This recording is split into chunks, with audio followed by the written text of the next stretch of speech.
ఈరోజు ఆంధ్రప్రదేశ్లో ఒక ప్రధానమైన సమస్య ఆర్థిక సంక్షోభం. దాదాపు ఒక 2 దశాబ్దాల నుంచి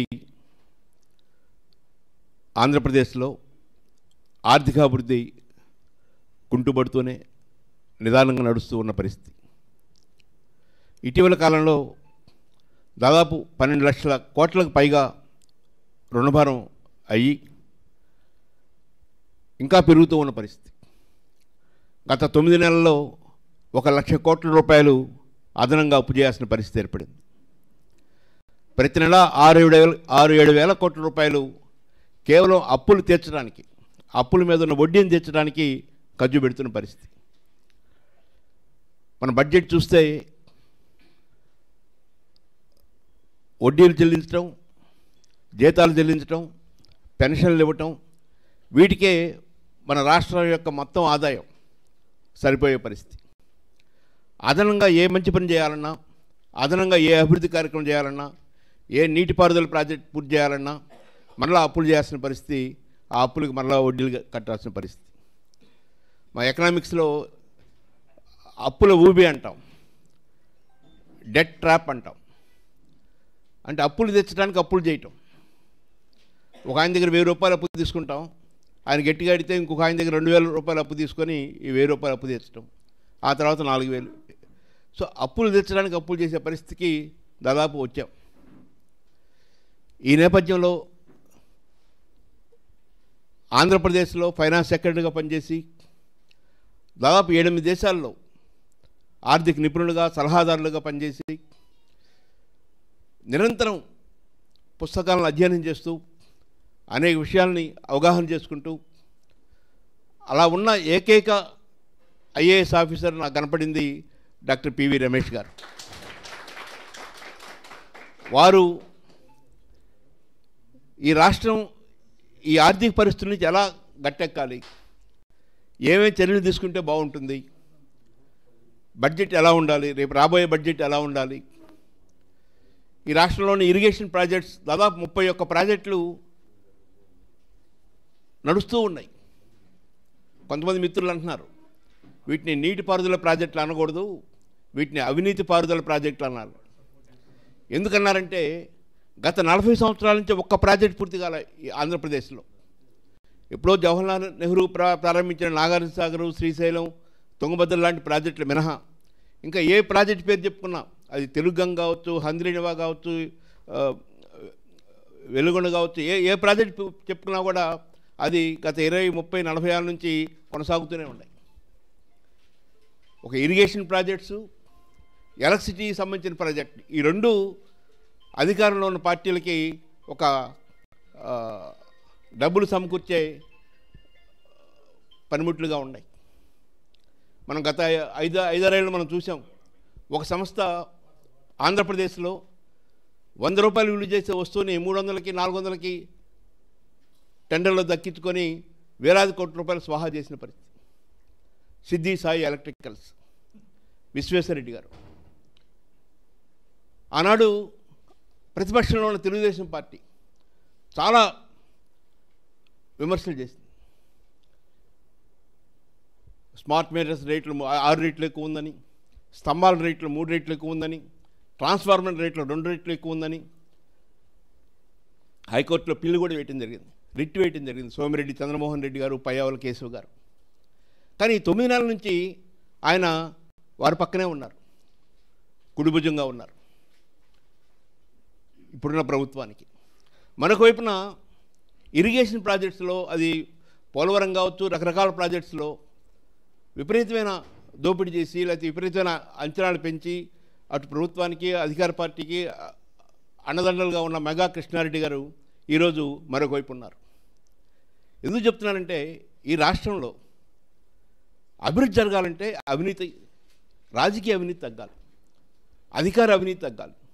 ఈ రెండు కమల పిల్లలాగా పెరుగుతూ ఉంటే అభివృద్ధి జరగదు, డబ్బులు ఖర్చు అవుతాయి. అందుకని చాలా ప్రభుత్వాలు ఏం చెప్తున్నాయంటే మేము ఇరిగేషన్ ప్రాజెక్టుకి 20,000 కోట్లు ఖర్చు పెట్టాము, 30,000 కోట్లు ఖర్చు పెట్టామని చెప్తున్నారు. కానీ ఈ 30,000 కోట్లలో పలానా 2 ప్రాజెక్టులు పూర్తయినాయి, దీనివల్ల ఇన్ని లక్షల ఎకరాలకు నీళ్ళు ఇచ్చాము అని చెప్పడంలా. ఆంధ్రప్రదేశ్లో ఉన్న పౌర సమాజం, ఆంధ్రప్రదేశ్లో ఉన్న పౌర సంస్థలు, ప్రజా సంఘాలు, మేధావులు వీరు గెలవెత్తకపోతే ఇంకెవరు మాట్లాడలేని పరిస్థితి. ఆంధ్రప్రదేశ్లో ప్రజల్ని కులాల వారుగా తీర్చి, ఇదో ఈ కులం ఈ పార్టీకి అండగా ఉంటుంది, ఈ కులం ఈ పార్టీకి అండగా ఉంటుంది, ఈ కులం ఈ పార్టీకి అండగా ఉంటుంది. ప్రభుత్వాలు ప్రజల్ని కలపాలి, ఐక్యం చేయాలి, సమిష్టిగా ఒక మంచి లక్ష్యం కోసం ముందుకు తీసుకెళ్ళాలి. కానీ కులాల పేరుతోనో, మతం పేరుతోనో, ప్రాంతాల పేరుతోనో ప్రజలను చీల్చి తద్వారా అధికారం పొందాలనేటువంటి దృష్టి పెరుగుతూ ఉంది. ఈ అన్ని విషయాల మీద ఆంధ్రప్రదేశ్లో ఉన్న అన్ని పౌర సంఘాలను కలుపుకొని ఒక ఐక్యంగా కృషి చేయాల్సిన అవసరం ఉంది. ఈరోజు మన ప్రధాన వక్త డాక్టర్ పివి రమేష్ గారు వారు మాట్లాడేటప్పుడు ఇతర దేశాల యొక్క అనుభవాలు కూడా వారు అక్కడ పనిచేశారు కాబట్టి దాదాపు 14-15 సంవత్సరాలు అటు ఐక్యరాజ్య సమితిలో కానీ, యునెస్కోలో కానీ, లేక ఆఫ్ఘనిస్తాన్లో అనేక దేశాల్లో పనిచేశారు. సో ఆ అనుభవాల్ని మన దేశంలో కూడా జాతీయ స్థాయిలో పనిచేశారు, ఆంధ్రప్రదేశ్లో పనిచేశారు, ఫైనాన్స్ సెక్రటరీగా పనిచేశారు, హెల్త్ సెక్రటరీగా పనిచేశారు. వీటన్ని అనుభవాలను దృష్టిలో పెట్టుకొని వారు ప్రసంగిస్తారు. వారు ప్రసంగం అయిన తర్వాత మళ్ళీ మనం చర్చలు జరుపుకుందాం. మీ అభిప్రాయాలు చెప్పడం, వారి సమాధానం చెప్పడం ఇది కొనసాగుద్ది. 12:30కి ప్రెస్ మీట్ ఉంటుంది. ప్రెస్ మీట్లో పెద్దలు డాక్టర్ పివి రమేష్ గారు ప్రధానంగా ఈ రాష్ట్రానికి, ఈ రాష్ట్ర ప్రభుత్వానికి కొన్ని సూచనలు, ఇదిగో ఇలా చేస్తే బాగుంటుంది. ఎందుకు పెట్టాల్సి వస్తుందంటే ఈ చర్చ ఇంత అప్పుల్లో ఉండి, ఇన్ని ఇబ్బందుల్లో ఉండి, ఇంత వడ్డీ చెల్లిస్తూ ఇప్పుడు కొత్తగా ఏం చెప్తున్నారంటే గోదావరి నుంచి బనకచర్లకి ఒక పెద్ద భారీ ప్రాజెక్టు తీసుకురాబోతున్నాం, దానికి 80,000 కోట్ల రూపాయలు ఖర్చు అవుద్ది, దానికి అన్నీ సిద్ధమైపోయినాయి, ఒక కార్పొరేషన్ ఏర్పాటు చేస్తున్నాం అని ప్రకటిస్తూ ఉన్నారు. ఒక 20-30 వేల కోట్లు ఖర్చు పెడితే ఉన్న 31 ప్రాజెక్టులు పూర్తవుతాయి. ఆల్రెడీ నడుస్తున్న ప్రాజెక్టులన్నీ పూర్తవుతాయి. వాటికి డబ్బు ఖర్చు పెట్టడానికి అవకాశం లేకుండా మళ్ళీ కొత్త ప్రాజెక్టు ఒక 80,000 కోట్ల రూపాయలతో తెలంగాణలో కాళేశ్వరం ప్రాజెక్టు ఎవరు ఆర్కిటెక్చర్ లేకుండానే, ఎవరు ఇంజనీర్ లేకుండానే కేసీఆర్ గారే ఆయనే తయారు చేసి ఆయనే దగ్గర నుండి కట్టించాడు. 1,00,000 కోట్లు ఖర్చు పెట్టాడు. ఈరోజు అది ఆ ప్రాజెక్ట్ ఏమవుతుందో అర్థం కాని పరిస్థితి. అంటే ఈ బనకచర్ల అనేది మరొక కాళేశ్వరంగా మారకూడదనేది మనందరి యొక్క మా అభిప్రాయం. సంపదను సృష్టించడం అంటే ఉన్న ప్రాజెక్టును పూర్తి చేసి భూములకు నీరిచ్చి ఆ నీటి ద్వారా ఉత్పత్తి పెంచి ఆ పెరిగిన ఉత్పత్తి సంపదగా మారితే అక్కడ ఉపాధి వస్తుంది, సంపద వస్తుంది. వాటిని మనం పక్క నుంచి వాటికి ఏమీ అవకాశం కల్పించకుండా, ఈ పూర్తి చేయకుండా, ఉదాహరణకు వెలుగొండ ప్రాజెక్టు 2,000-3,000 కోట్ల రూపాయలు ఖర్చు పెడితే ఆ ప్రాజెక్ట్ పూర్తవుద్ది. ప్రకాశం జిల్లాలో పశ్చిమ ప్రాంతం బాగా వెనకబడిన ప్రాంతం, నెల్లూరు జిల్లాలో బాగా వెనకబడిన ప్రాంతం, కడపలో బాగా వెనకబడిన ప్రాంతం, దాదాపు 2-3 లక్షల ఎకరాలకి నీరు వస్తుంది. అక్కడ ఏ ప్రాబ్లం లేదు, టెక్నికల్ ప్రాబ్లం లేదు, ఇతర రాష్ట్రాలతో గొడవలు లేవు, నీరుంది. కానీ ఆ 2-3 వేల కోట్లు ఖర్చు పెట్టడానికి వీలు పట్టాల. గత 9 నెలల నుంచి మనం గమనిస్తే ఇరిగేషన్ ప్రాజెక్ట్స్కి ఎంత ఖర్చు పెట్టారనేది స్పష్టంగా చెప్పలేని పరిస్థితి. సో ఈ నేపథ్యంలో ప్రజల్ని చైతన్యవంతులు చేయడానికి, జాగృతులు చేయడానికి కృషి చేస్తున్నాం. పెద్దలు డొక్కా మాణిక్యవర ప్రసాద్ గారు విజయవాడలో మరొక మీటింగ్ ఉంది, అందులో వారిని సందేశం ఇవ్వాల్సిందిగా కోరుతున్నాను. లక్ష్మారెడ్డి గారి జన చైతన్య వేదిక ఆధ్వర్యంలో ఆంధ్రప్రదేశ్లో ఆర్థిక సంక్షోభాన్ని అధిగమించడం ఎలా అనే అంశం మీద నిష్ణాతులు, మన రాష్ట్ర ప్రిన్సిపల్ సెక్రటరీగా పనిచేసిన పివి రమేష్ గారితో ఈ గోష్ఠిని అరేంజ్ చేయటం చాలా మంచి ఆలోచన. ఇప్పుడు ప్రతి సందర్భంలో కూడా మనం వింటున్నాం, రాష్ట్రం చాలా ఆర్థిక ఇబ్బందుల్లో ఉంది, రాష్ట్రం చాలా ఆర్థిక ఇబ్బందుల్లో ఉంది అనే మాట, రాష్ట్రం ఆర్థిక ఇబ్బందుల్లో ఉంది అనే మాట మనం తరచుగా వింటున్నాం. పత్రికల్లో కూడా రకరకాల వ్యాసాలు, రకరకాల ఆలోచనలు వస్తూ ఉన్నాయి. అధిగమించడం ఎట్లా, ఏది చేయాలన్నా ఆర్థిక ఇబ్బంది అయిపోతుంది అనేది మనం వింటున్నాం. అయితే ఆర్థిక ఇబ్బందికి కారణాలు చాలా తెలిసిన కారణాలే మన ముందు కనిపిస్తూ ఉన్నాయి. వాటిని అధిగమించడం ఎట్లా అనేది దానికి ఒక అన్వేషణ చేయాల్సిన అవసరం ఉంది.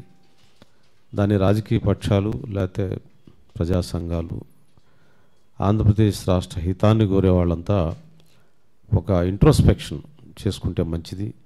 దాన్ని లక్ష్మణరెడ్డి గారు మొదట ఇనిషియేట్ చేయటం చాలా మంచి సాంప్రదాయంగా భావిస్తూ, చాలామంది చెప్పేది ఏంటంటే ప్రజలకి ఈ మధ్య సుప్రీంకోర్టు ఈ మధ్య పేపర్లో 2 రోజుల నుంచి బాగా విపరీతంగా వస్తూ ఉంది. మనం కూడా ఎవరు కలిసినా ప్రజలు ఒక ఎల్ఎన్టీ సంస్థ చైర్మన్ కూడా అన్నాడు, ఈ ఉచితాలు ఇవ్వటం వల్ల ప్రజలు సోమవారులు అవుతున్నారండి, ఉచితాలు ఇవ్వటం వల్ల ఆర్థిక సంక్షోభం వస్తుందండి, ఉచితాలు ఇవ్వటం వల్ల దేశం సంక్షోభం, మాకు పనివాళ్ళు దొరకటం లేదండి అని అంటారు. ఇదంతా కూడా చాలా తప్పుడు ఆరోపణలు నేను తెలియజేస్తా ఉన్నాను. అసలు ఉచితాలు ఇవ్వమని ప్రజలు ఏమైనా అడిగారా? ప్రజల నుంచి డిమాండ్ వచ్చిందా? ఉచితాలు ఇవ్వమని ఏమైనా ఎస్సీ ఎస్టీలు అడిగారా? పేదవాళ్ళు, సమాజంలో అత్యంత పేదవాళ్ళు ఎస్సీ ఎస్టీలు అడిగారా? ఉచితాలు ఇవ్వమని రైతులు అడిగారా? ఉచితాలు ఇవ్వమని మహిళలు అడిగారా? ఉచితాలు ఇవ్వమని ఎవరైనా అడిగారా? ఏమైనా కమ్యూనిస్ట్ పార్టీలు ఏమైనా జెండాలు పట్టుకొని ధర్నాలు చేశారా ఎక్కడన్నా? గతంలో ఇళ్ళు కావాలని, పొలాలు కావాలని, ఇళ్ల స్థలాలు కావాలని, లేకపోతే పెన్షన్లు కానీ ధర్నాలు చేశారు. ఈ ఉచితాలకు సంబంధించి గత 15-20 ఏళ్ళుగా జరుగుతున్న ఉచితాలకు సంబంధించి ప్రజలు ఎక్కడన్నా మాకు ఇది కావాలని డిమాండ్ చేస్తూ రోడ్ల మీదకి వచ్చి అడిగారా? ప్రజా సంఘాలు ఏమైనా అడిగాయా? దళిత సంఘాలు ఏమైనా అడిగాయా? బలహీన వర్గాల సంఘాలు ఏమైనా అడిగాయా? ఎవరు అడగలేదు. మీరు అధికారం కోసం మీరు చెప్పారు. అధికారం కోసం రాజకీయ పార్టీలు చెప్పి ప్రజలకు ఇస్తామని చెప్తే సరే ఓట్లు వేశారు వాళ్ళు. నువ్వు భోజనం పెడతానంటే వచ్చారు. నీ చేత కాకపోతే చెప్పండి. అంతేగాని ప్రజలు సోమరులు అవుతున్నారు, ప్రజలు పని చేయటం లేదు, ప్రజలు పనిస్తే పని ఎందుకు చేయరు? ప్రజలు పని చేయకపోవడం అక్కడ, ఊళ్ళలో కూలీలు దొరకటం లేదు. ఇదంతా భూస్వామ్య మనస్తత్వంతో మాట. ప్రజలు భూస్వామ్యం అంటే ఊరికే నువ్వు లేబర్ని ఊరికే దోచుకోవాలి. వాడికి కూలి ఇవ్వకుండా 500 కూలి ఇవ్వటానికి 200 ఇస్తానంటే ఎట్లా వస్తాడు? ఊళ్ళో కూలి ఎట్లా వస్తాడు? అందుకనే బీహార్ నుంచి రాజస్థాన్ నుంచి తెచ్చుకుంటున్నారు. ఇక్కడ లోకల్ లేబర్ అయితే నీకు ఎంత వస్తుందో తెలుసు, వాడికి ఎంత రావాలో అడుగుతాడు వాడు. అందుకని నువ్వు లేబర్ అంటే ఏం చేస్తున్నావు? బీహార్ నుంచి తెచ్చుకుంటున్నావు. అందువల్ల ఉచితాలు అనేది పేదలు అడిగిన డిమాండ్ కాదు. ఇది మనందరం ఆత్మపరిశీలన. ఉచితాలు అడగగానే నాతో తిరిగి చాలామంది ఫ్రెండ్స్ కూడా అంటారు, ఏమండి ఎస్సీ ఎస్టీలు ఆగమైపోతున్నారండి ఉచితాల వల్ల. ఎస్సీ ఎస్టీలు ఇప్పుడు అడిగారండి ఉచితాలు? అడగలే, ఎవ్వరు అడగలే. ఈ రాష్ట్రంలో బహుశా ఎస్సీ ఎస్టీల డిమాండ్స్ ఎక్కువ తీసుకెళ్ళేది నేను ఉన్న వాళ్ళలో 10 మందిలో నేను ఒకడిని. మేము 10 మంది ఎప్పుడు కూడా ఎస్సీ ఎస్టీలకి ఉచితాలు కావాలని ఎప్పుడు అడగలే. మేము 30 ఏళ్ళ నుంచి రాజకీయాలు ఉన్నా నేను. ఉచితాలు ఇవ్వబోయేసరికే వీళ్ళు సోమరులు అయిపోతున్నారండి, వీళ్ళకి ఇది చేస్తున్నారండి. ఎవరు అడిగారండి మిమ్మల్ని? నాకు అర్థం కాదు. మీరు చెప్పారు ఇస్తామని, జగన్మోహన్ రెడ్డి గారు చెప్పారు, ఇంకొకళ్ళు చెప్పారు మీరు ఇవ్వాలి. అంతేగాని ప్రజల మీద ఏడిస్తే ఎట్లా మళ్ళీ? అందులో ఉచితాలు ప్రజలకు సంబంధం లేదు. నేను మళ్ళీ చెప్తున్నాను, పేద వర్గాల పక్షాన నేను బాగా నిజాయితీగా పనిచేసే వ్యక్తి చెప్తున్నాను. నేను నాట్ ఓన్లీ ఎస్సీ ఎస్టీ, ఏ పేదవాడి పక్షాన నేను రాజకీయంగా ఎప్పుడు మాట్లాడినా నా వాయిస్ పేదల పక్షానే ఉంటుంది, నా ఆలోచన పేదల పక్షాన ఉంటుంది. ఉపాధి హామీ పథకాన్ని అత్యంత పేదవాళ్ళకు ఉపయోగపడే విధంగా ఉపయోగపెట్టింది నేను. విద్యాశాఖ మంత్రిగా అత్యంత పేదవాళ్ళకు ఉపయోగపడే విధంగా సంస్కరణలు తెచ్చింది నేను. అందువల్ల నా ఏ అవకాశం వచ్చినా పేదవాళ్ళ కోసం మాట్లాడతాం. పేదవాళ్ళు అడుగుతుంది ఏంటంటే చదువు, ఉపాధి ఇలాంటివి అడుగుతున్నారు. నువ్వు చదువు చెప్పలేక, నువ్వు ఉపాధి చూపించలేక, నువ్వు ఎన్నికల్లో గెలవడం కోసం మీరు చెప్పుకొని మళ్ళీ పేదల సోమవారులు అవుతున్నారంటే. అందువల్ల మీరందరూ విఘ్నులంతా కూడా మనస్ఫూర్తిగా మనసు పెట్టి ఆలోచించండి. పేదవాళ్ళని నిందించకండి.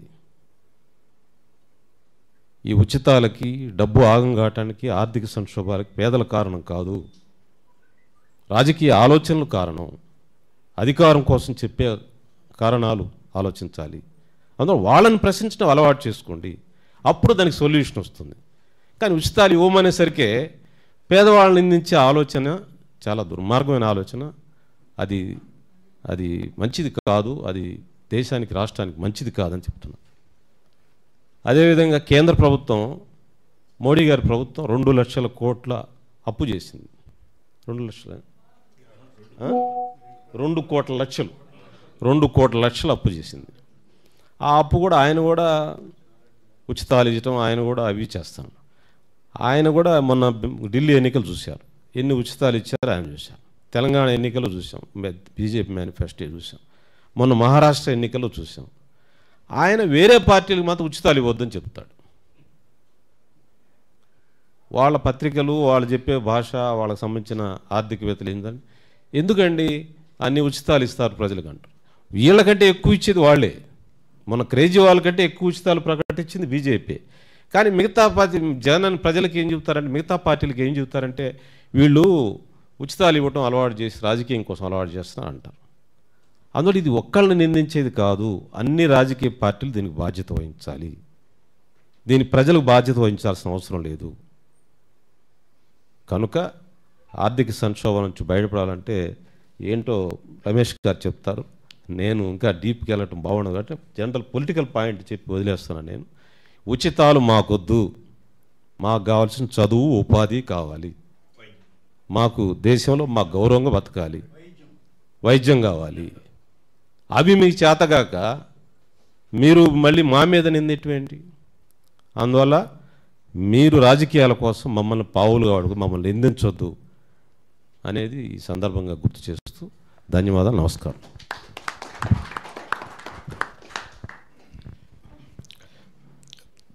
థ్యాంక్ యూ డొక్కా మాణిక్య ప్రసాద్ గారు.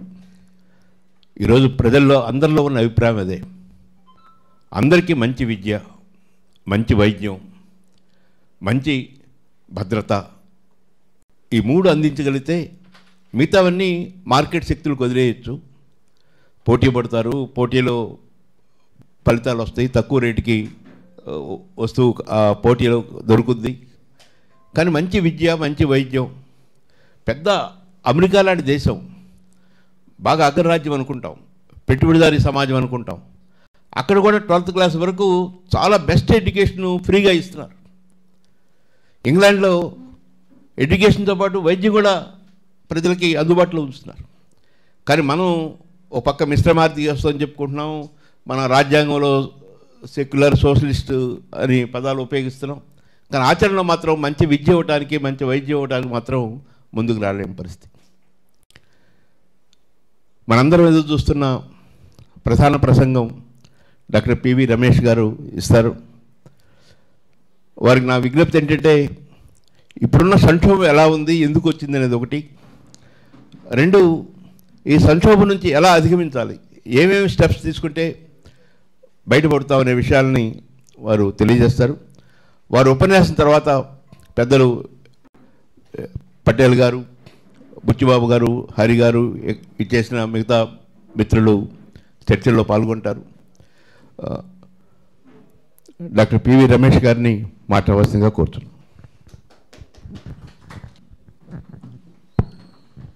పెద్దలందరికీ కూడా నమస్కారం. లక్ష్మణ్ రెడ్డి గారిని ముఖ్యంగా అభినందించవలసిన అవసరం ఉంది. వారు ప్రజలకి, సమాజానికి, రాష్ట్రానికి ఏదైతే విషయం ముఖ్యమో ఆ విషయాల గురించి ఒక వేదికను ఏర్పాటు చేసి చర్చించి 10 మంది పెద్దల్ని పిలిచి అందరికీ, ప్రజలందరికీ కూడా కొన్ని మంచి విషయాలు, తెలుసుకోవాల్సిన విషయాలు చెప్పించడం అనేది చాలా అభినందించవలసిన విషయం. వారికి ప్రత్యేక కృతజ్ఞతలు. రెండవది, నన్ను ఈ ఆర్థిక సంక్షోభం గురించి మాట్లాడమన్నారు. ముందు ఏవి చర్యలు తీసుకుంటే ఈ ఆర్థిక సంక్షోభం నుంచి ముందుకు రాగలం అనేది. మాణిక్య వరప్రసాద్ గారు చెప్పినట్లుగా దీనికి రకరకాల కారణాలు ఉన్నాయి. రాజకీయ పార్టీలు, వారి యొక్క విధానాలు, నిర్ణయాలు, కార్యక్రమాలు, ఇవన్నీ కూడా. నేను ఈ ఆర్థిక సంక్షోభం గురించి ఇదివరకు కూడా మాట్లాడాం. కొన్ని క్లుప్తంగా మాట్లాడి నేనేం చేస్తానంటే ఈరోజు 3-4 విషయాలే ముఖ్యంగా మాట్లాడదలుచుకున్నాను. ఒకటి ఏమిటంటే, ఆర్థిక సంక్షోభం అది ప్రభుత్వానిదా, ప్రజలదా?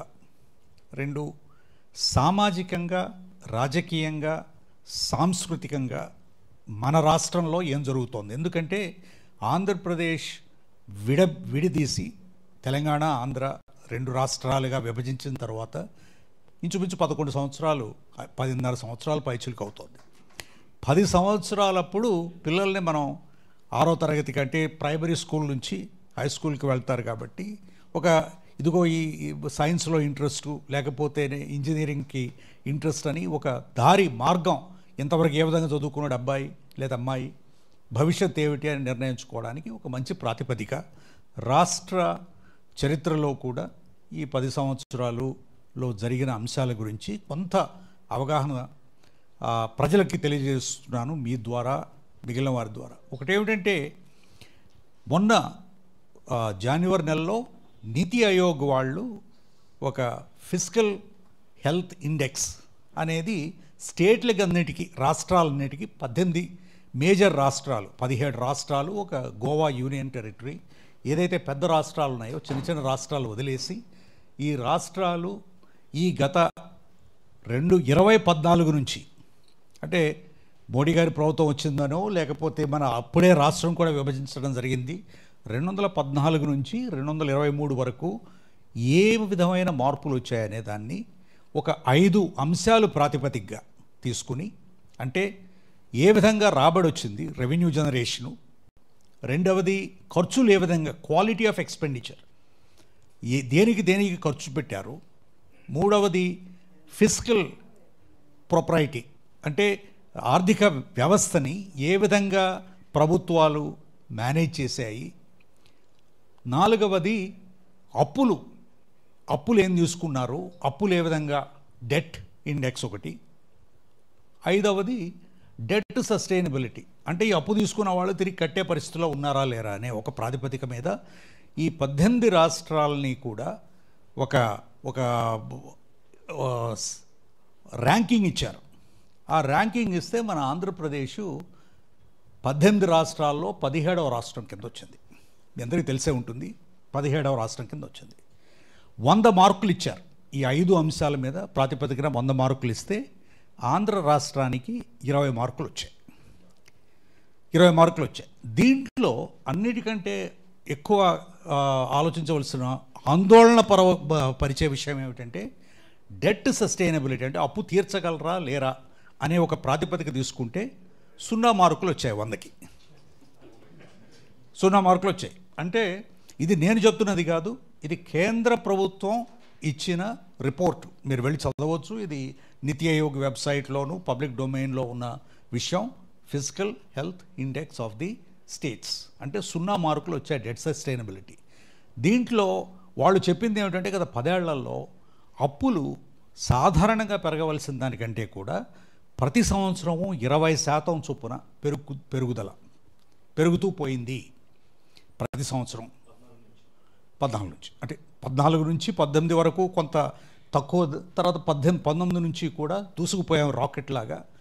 అప్పటి వరకేమో మామూలు ప్రభుత్వాలు తయారు చేసే రాకెట్ అయితే, ఆ తర్వాత స్పేస్ ఎక్స్ ఉంది చూసారా, మస్క్ గారు తయారు చేసేది, ఆ స్పేస్ ఎక్స్ లాగా ఠకామని దూసుకుపోయారనేది ఒకటి. రెండవది క్యాపిటల్ ఎక్స్పెండిచరు రాష్ట్రంలో సాధారణంగా ఏం చేస్తామంటే అప్పు తీసుకున్నప్పుడు, ఎప్పుడైనా కూడా మనం కూడా అప్పు తీసుకున్నప్పుడు దాన్ని ఇన్వెస్ట్మెంట్ చేస్తాం. అప్పు తీసుకుని తినేసాం అనుకోండి, అప్పట్లో తీరుస్తాం ఏదో ఒకటి, అంటే వస్తువు కొనుక్కోవడమో ఇల్లు కట్టుకోవడానికి అప్పు తీసుకుంటాం. కాబట్టి ఆ ఇంటి వచ్చే అద్దె ఆదాయం ద్వారా మనం తిరిగి కట్టడానికి సమ్ అసెట్, ఏదో బంగారం కొనుక్కుంటాం లేదా పిల్లల్ని చదివించుకుంటాం, ఎందుకంటే భవిష్యత్తు మీద వాళ్ళకి ఇన్వెస్ట్ చేస్తున్నాం కాబట్టి. అలా కాకుండా క్యాపిటల్ ఎక్స్పెండిచరు 4% మాత్రమే ఈ గత 10 ఏళ్లలో, ఓన్లీ 4% మొత్తం వచ్చిన ఆదాయంలో. అంటే అప్పు తీసుకున్న దాంట్లో కూడా, ఇది ఒక్క మొత్తం ఆదాయంలోనే కాదు, తీసుకున్న అప్పుల్లో కూడా ఇది క్యాపిటల్ ఎక్స్పెండిచర్ మీద ఇంత తక్కువ జరిగింది. తర్వాత రెవెన్యూ అయితే గత 5 ఏళ్లలో సంవత్సరానికి 6 నుంచి 8% కుంచుకుపోయింది. కోవిడ్ వచ్చిందనుకోవచ్చు, ఇంకోటి వచ్చిందనుకో, ఏమైనా కూడా ఆర్థిక ఏదైతే మనకి ఆదాయం రాబడి రావాలో, tax revenues, non tax revenues ఇవన్నీ కలుపుకుంటే అన్నీ కలుపుకుంటే కూడా అది ఒక్క మద్యపానం మీద వేసిన ట్యాక్సు 4 రెట్లు పెరిగినా కూడా, అంటే 4,000 కోట్లది 16,000 కోట్లు 5 ఏళ్లలో జరిగినా కూడా మొత్తం ఆదాయం చూసుకుంటే స్టేట్ ఓన్ రిసోర్సెస్ అంటే రాష్ట్రానికి వచ్చే రాబడి ప్రతి సంవత్సరం కూడా 6% చొప్పున తగ్గుతూ వెళ్ళింది. కాబట్టి తర్వాత ప్రతి సంవత్సరము అప్పులు చెప్పినట్లుగా నేను 20% పెరుగుతూ వెళ్ళింది. తర్వాత కమిటెడ్ ఎక్స్పెండిచర్ అంటే తప్పని ఖర్చులు, అంటే జీతాలు కావచ్చు, మెయింటెనెన్స్ కావచ్చు, వీటి మీద వడ్డీ తీసుకున్న దాని మీద, అప్పులు తీసుకున్న దాని మీద వడ్డీ, అది ప్రతి సంవత్సరం కూడా 65%, ఇంచుమించు 63 నుంచి 65% ఫిక్స్డ్ కాస్ట్. ఇవన్నీ ఎందుకు చెప్తున్నాను అంటే ఇది ప్రభుత్వం ట్రస్టీ మాత్రమే ప్రజలకి. ఇది ప్రజలు గుర్తుపెట్టుకోవాల్సింది ఏమిటంటే ప్రజలుకి ప్రభుత్వం అనేది ట్రస్టీ. ఇది భూస్వామ్య వ్యవస్థ కాదు, రాజరిక వ్యవస్థ కాదు. మన రాజ్యాంగం ప్రకారం మనం సోషలిస్ట్ సెక్యులర్ రిపబ్లిక్. దీనికి ప్రజలిచ్చే ట్యాక్సుల ద్వారా ఏదైతే మనం పన్నులు కొడుతున్నామో, లేకపోతే పన్నేతర అటువంటి ప్రభుత్వాలు ఉన్నవి ప్రజలకి మంచి చూడడానికి, సమాజానికి ఒక నిర్మాణాత్మక పరిధిలో నడిపించడానికి కానీ విచ్చలవిడిగా ఇష్టం వచ్చినట్లుగా ఖర్చు పెట్టడానికి వీల్లేదు. ఒక పద్ధతి, ఒక సిద్ధాంతం, ఒక విధానం, ఇవన్నీ ఉన్నాయి. ఇవేమీ పట్టించుకోకుండా ఇప్పుడున్న పరిస్థితి ఏమిటంటే, నేను ఫైనాన్స్ సెక్రటరీగా 5 సంవత్సరాలు పనిచేసినప్పుడు ప్రభుత్వ రాబడి ఖర్చులు, అలాగే కాంట్రాక్టర్లకు కానీ, ఇంకొకరికి కానీ, వెండర్స్కి కానీ, సప్లయర్స్కి కానీ, సర్వీసెస్కి కానీ కట్టడానికి ఒక పద్ధతి ప్రకారం ఒక సిఎఫ్ఎంఎస్ అని, కాంప్రిహెన్సివ్ ఫైనాన్షియల్ మేనేజ్మెంట్ సిస్టమ్, మొత్తం ప్రపంచంలో చాలా తక్కువ దేశాల్లో ఇటువంటిది. ఇక్కడ ఎస్ఏపి బేస్డ్ సిఎఫ్ఎంఎస్ సిస్టమ్ పెట్టాం. పెట్టిన ఉద్దేశం ఏమిటంటే మొత్తం అంతా కూడా సింగిల్ సోర్స్ ఆఫ్ ట్రూత్, అంటే 20-30 విధానాలు ఉంటాయి చాలా ఫైనాన్షియల్ మేనేజ్మెంట్లో. అవన్నీ కూడా ఒకే చోట ఉండాలి ఒకటి. రెండవది ఏంటంటే డిస్క్రిప్షన్ ఎవరికి ఉండకూడదు, ఎవరికి డిస్క్రిప్షన్ ఉండకూడదు. ఏ లెవెల్లో ఆ లెవెల్లో సిద్ధాంతం ప్రకారం ఒక అక్కడ నిర్ణయం జరిగి ఒక పద్ధతి ప్రకారం ఎవరు ముందు డబ్బు ఇవ్వాలో, ఖర్చు ఎవరైతే పనిచేస్తారో వారికి ఒక పద్ధతి ప్రకారం వెరిఫై చేసి డబ్బులు ఇవ్వాలి అని ట్రెజరీ మేనేజ్మెంట్ మీద ఫైనాన్స్ డిపార్ట్మెంట్కి పెత్తందారీ వ్యవహారం ఉండకూడదు. అది ఆటోమేటిక్గా నడవాలి. ఇది ఈమెయిల్ మన ఇన్బాక్స్లో ఏ విధంగా వస్తుందో ఆ ఇన్బాక్స్లో వచ్చిన విధంగా, అంటే అది మనం డౌన్లోడ్ చేసుకోకపోయినా కూడా ఆటోమేటిక్ వచ్చేస్తుంది ఇన్బాక్స్లోకి. మీకు ఈమెయిల్ ఉన్న వాళ్ళందరికీ తెలుసు. మీరు వద్దు అనుకుంటే తప్ప don't download, no auto download. So automatic payment ఒక సిద్ధాంతం ప్రకారం చేయాలని పెట్టాడు. ఇది 2017లో నేను ఢిల్లీ వెళ్ళక ముందు ఇది మొదలుపెట్టాం. ఈరోజు అంటే నేను ఈ ఎగ్జాంపుల్ ఎందుకు చెప్తున్నానంటే మంచి ఉద్దేశంతో ఒక హయ్యెస్ట్ టెక్నాలజికల్ టూల్స్ని మనం తయారు చేసినప్పుడు ఇప్పుడు ఏం జరిగిందంటే ఇది డీసెంట్రలైజ్డ్ ఆటోమేటిక్ కాకుండా ఈ మొత్తం సింగిల్ సోర్స్ ఆఫ్ ట్రూత్, అంటే ఒకే చోట ఒక నిజాన్ని, అంటే మొత్తం ఆర్థిక రంగం అంతా తెలుసుకోవడానికి ఉన్న దాన్ని ఒకే వ్యక్తి చేతుల్లోకి తీసుకెళ్ళిపోయారు. ఈరోజు ఒక ట్రెజరీ మేనేజ్మెంట్ ఏదైతే డబ్బు ఆటోమేటిక్గా ఇన్బాక్స్లోకి రావాలో ఇది ఏ విధంగా ఉందంటే సుందర్ పిచాయ్ గారు మన గూగుల్ మ్యాప్ మెయిల్ అంతా కూడా ఆయన ఒక్కడే ఎవరికి వాళ్ళు లక్ష్మణ్ రెడ్డి గారికి పంపించాలా ఈమెయిల్, రమేష్ గారికి పంపించాలా, ఇంకొకరికి పంపించాలని లక్షల కోట్ల మంది ఉపయోగించేటువంటి మెయిల్ని ఒకే వ్యక్తి నిర్ణయిస్తే ఏ విధంగా ఉంటుందో ఆ విధంగా ఆంధ్రప్రదేశ్ ప్రభుత్వం ముఖ్యమంత్రి గారు లేకపోతే వారి సిబ్బందో ఇది గత 6 సంవత్సరాలుగా ఒక ట్రెడిషన్ అయిపోయింది. అది మనకు నచ్చిన వాళ్ళకి డబ్బులు ఇవ్వడం, నచ్చని వాళ్ళకి డబ్బులు ఇవ్వడం. ఇది ప్రభుత్వం మేనేజ్ చేస్తుంది. ఇంకా మనకి ఈ లెక్కలన్నీ కూడా ఇది ఏదైతే నీతి ఆయోగ్ రిపోర్ట్ అంతా కూడా ఏదైతే పబ్లిక్ డొమైన్లో ఉందో, అంటే సిఏజీకి కంట్రోలర్ అండ్ ఆడిటర్ జనరల్కి ఏదైతే చెప్తారో ఆ చెప్పింది మాత్రమే దాని ప్రకారం లెక్కలు వేస్తేనే మనం 17 లెవెల్లో ఉన్నాం. 18 రాష్ట్రాల్లో, మనకంటే తక్కువనది పంజాబ్ రాష్ట్రం. సో 1 to 18లో మనం 17 20 మార్కులతో బతికున్నాం. ఇది ప్రభుత్వ వ్యవహారం. ప్రభుత్వం అంటే ఎవరినైతే నమ్మి ట్రస్టీగా మనం ప్రజలు వాళ్ళకి అధికారం ఇచ్చారో వాళ్ళు ఈ విధంగా మేనేజ్ చేశారు. గత 10 ఏళ్లలో ఏం జరిగింది అంటే నాకు స్పష్టంగా కనపడేది ఆర్థిక వ్యవస్థలో పురోగతి ఏమీ కనపడడం లేదు. రెండవది, ఈ రాష్ట్రంలో ఇదివరకు డేటా అంటే ఎక్కడ అభివృద్ధి జరుగుతోంది, ఎక్కడ జరగడం లేదు, ఇది ఒక సిద్ధాంతం, ఒక ఎవిడెన్స్. అంటే ఇదిగో ఇక్కడ ఈ ప్రాంతం వెనకబడి ఉంది, లేకపోతే ఈ వర్గం వెనకబడి ఉంది, లేకపోతే అభివృద్ధి ఈ రంగంలో ముందుకెళ్తోంది అనేటువంటి ప్లానింగ్ వ్యవస్థని పూర్తిగా నిర్వీర్యం అయిపోయింది. ఈరోజు రాష్ట్రం అభివృద్ధి జరుగుతోందా, ఎక్కడ జరుగుతోంది, ఏ విధంగా జరుగుతోంది. కాబట్టి నిజమైన సంక్షోభం ఈరోజు నేను అనుకునేది ఆర్థిక రంగంలో, రాష్ట్ర ఆర్థిక వ్యవస్థలోనే కాదు, ఇది ప్రజల్లో, ప్రజల జీవితాల్లో, వారి కుటుంబ ఆర్థిక వ్యవస్థలో ఒక పెద్ద సంక్షోభం ఏర్పడుతుంది అని నేను అనుకుంటున్నాను. దానికి ఉదాహరణ నేను చెప్పాలంటే రోజంతా సరిపోతుంది, కావాల్సి ఉంటుంది. కాబట్టి అలా కాకుండా ఒక అరగంటలో క్లుప్తంగా ముఖ్యమైన విషయాల్ని మీ ముందు ఉంచుతాను. తర్వాత మనం దాని మీద చర్చించుకోవచ్చు. మనం కుటుంబ ఆర్థిక వ్యవస్థని ఆలోచిస్తే దీని మీద ఇప్పుడు ముందు 5 సంవత్సరాలు ఒక ప్రభుత్వం, ఇంకొక 5 సంవత్సరాలు ఇంకొక పార్టీ, ఇంకొక మళ్ళీ ఇప్పుడు కొత్త వ్యవస్థ, ఇదివరకు ఎవరైతే ఉన్నారో వాళ్ళే. ఈ యొక్క సంక్షోభాలు ఏదైతే ఉన్నాయో రాష్ట్రంలో, మార్పులు ఏమైతే జరుగుతున్నాయో వాటిల్ని అవగాహన చేసుకుని దాని ప్రకారం ప్రణాళిక ఏర్పాటు చేసి మార్పుల్ని తీసుకొస్తున్నారా అంటే ఆ సూచనలు నాకు మాత్రం కనపడడం లేదు. ఎందుకు అని ఆలోచిస్తే ముందు ఒక్కొక్కటి తీసుకుందాం. మనకి 3 ముఖ్యమైన గణనీయమైన మార్పులు నడుస్తున్నాయి రాష్ట్రంలో కానీ, దేశంలో కానీ, ప్రపంచంలో కానీ.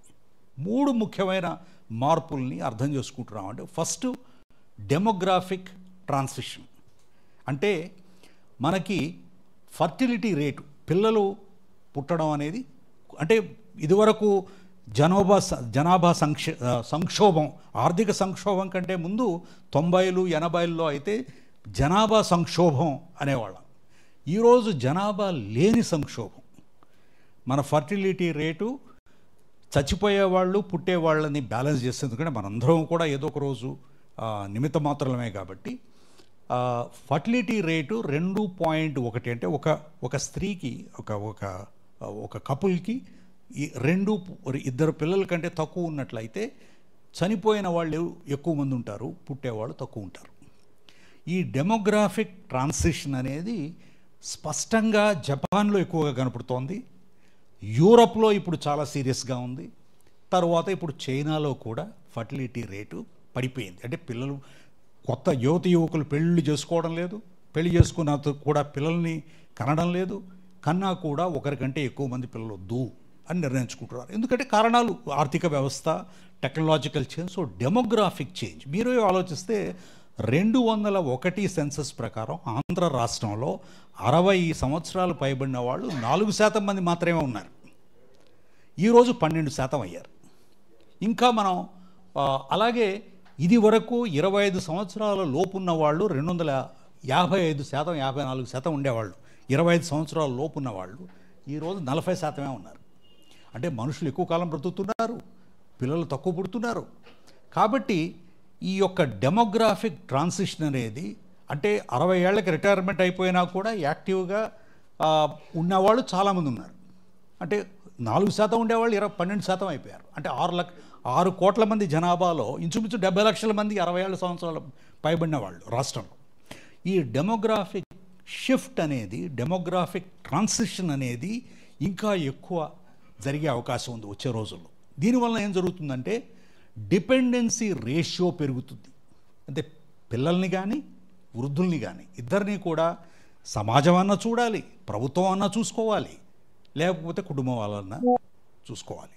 వాళ్ళు తిరిగి సమాజానికి అంత కావలసినంతగా వాళ్ళ యొక్క ఆర్థికంగా సాంఘికంగా కాంట్రిబ్యూట్ చేయరు. కాబట్టి పిల్లలు ఉన్నారంటే వాళ్ళ మీద ఇన్వెస్ట్మెంట్, ఫ్యూచర్ ఇన్వెస్ట్మెంట్.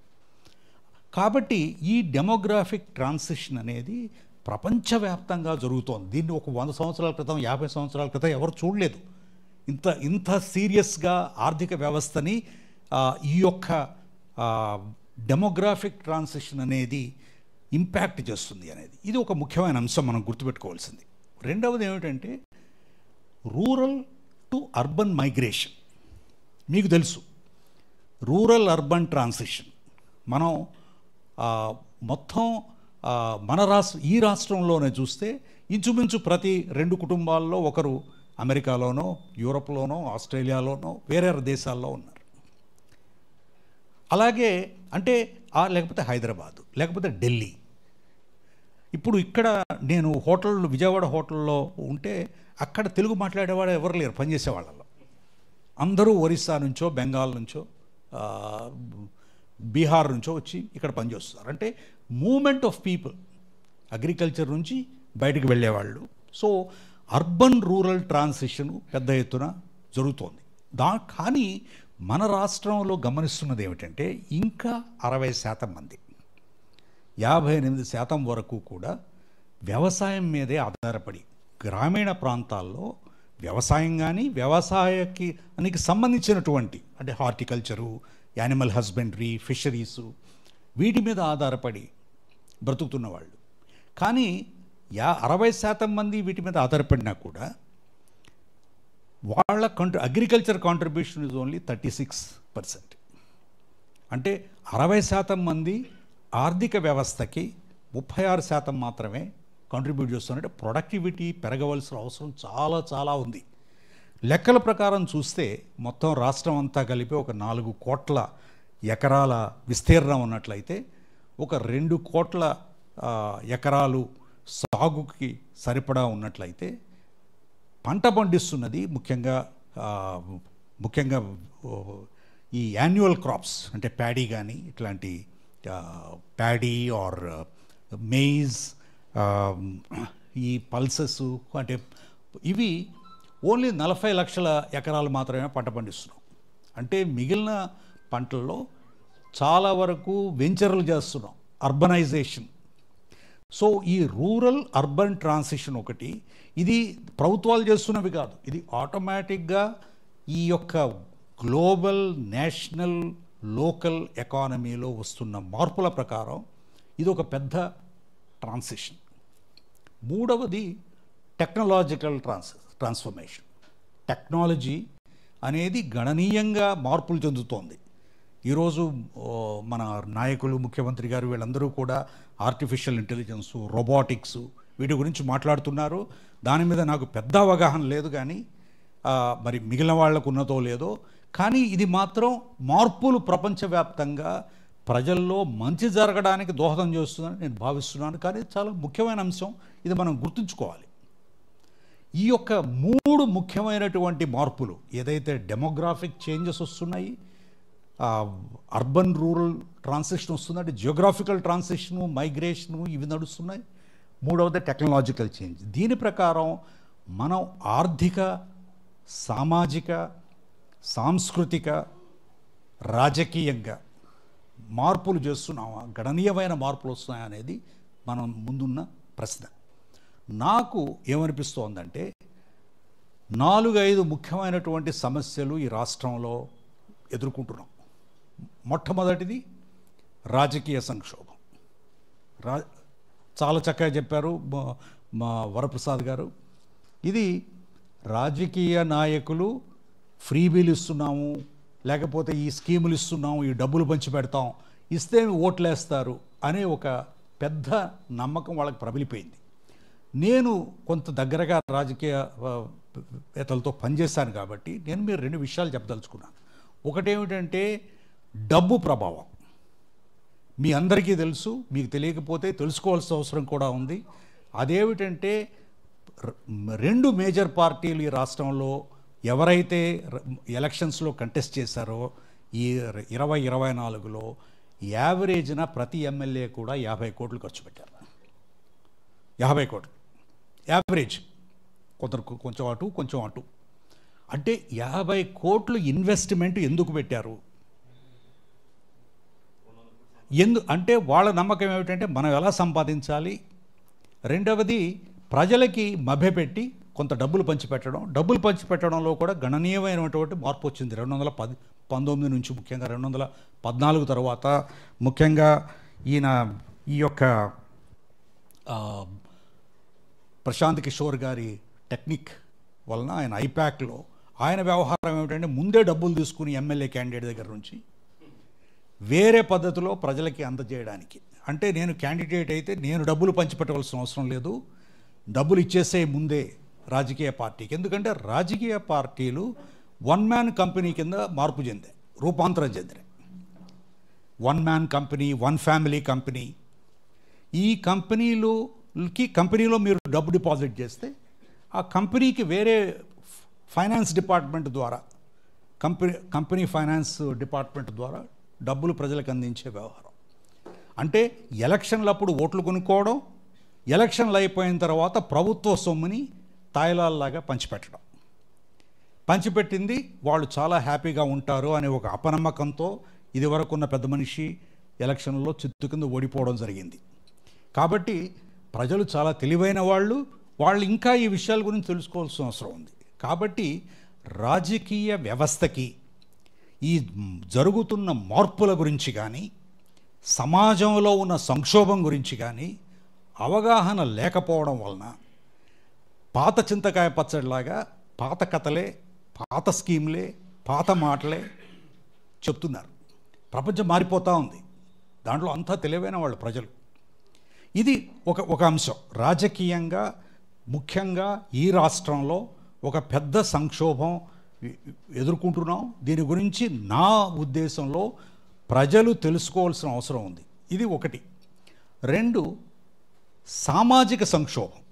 ఈ రాష్ట్రంలో ఉన్నటువంటి కులతత్వం, కులాల కింద విభజించడం, అంటే అసలు కులం ఒక్కటే కాదు, ఉపకులం, ఇంకా ఈ విధంగా రూపాంతరం చేసి ప్రతి కులాన్ని కూడా ఏ విధంగా మచ్చిక చేసుకోవాలి, రాజకీయ సమిధలుగా ఏ విధంగా మార్చుకోవాలి అనే ఒక ఆలోచన రాజకీయ పార్టీల్లో ప్రబలిపోయింది.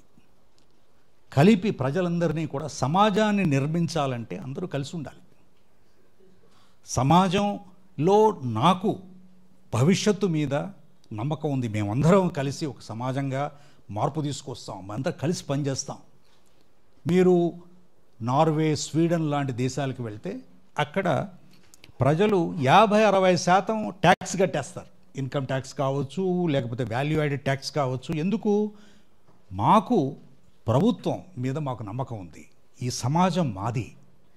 కాబట్టి రేపు నాకు కష్టం వచ్చినా నష్టం వచ్చినా, మా పిల్లలకు చదువు చెప్పాలన్నా, మా పిల్లలకు ఆరోగ్యం కావాలన్నా, మా తల్లిదండ్రులకి మంచి జరగాలన్నా, వారి గురించి చూసుకోవాలనుకున్నా కూడా ప్రభుత్వాలు తీసుకుంటాయని. మన కుటుంబం మీదే మనకు నమ్మకం లేదు, మన ఇంటి పక్క వాళ్ళ మీద అసలు నమ్మకం లేదు. మనకు నమ్మకం ఏమైనా ఉంటే మన మీద, మన కులం మీద. సమాజంలో పెద్ద సంక్షోభం ఈ ఆర్థిక సంక్షోభం కంటే పెద్దది సామాజిక సంక్షోభం.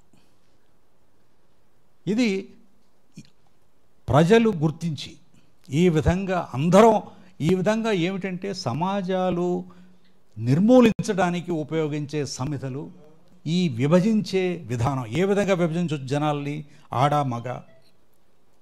తర్వాత మీరు హిందీ మాట్లాడతారు, నేను తెలుగు మాట్లాడతాను. మీరు క్రైస్తవులు, నేను హిందువుడిని. మీరు ఆ కులం, నేను ఈ కులం. నేను ఆ ప్రాంతం, మీరు ఈ ప్రాంతం. కరెక్టే, ఇవన్నీ ఉన్నాయి ఎప్పటి నుంచో మన దేశంలో ఉన్నటువంటి సమస్య ఇది సమాజంలో.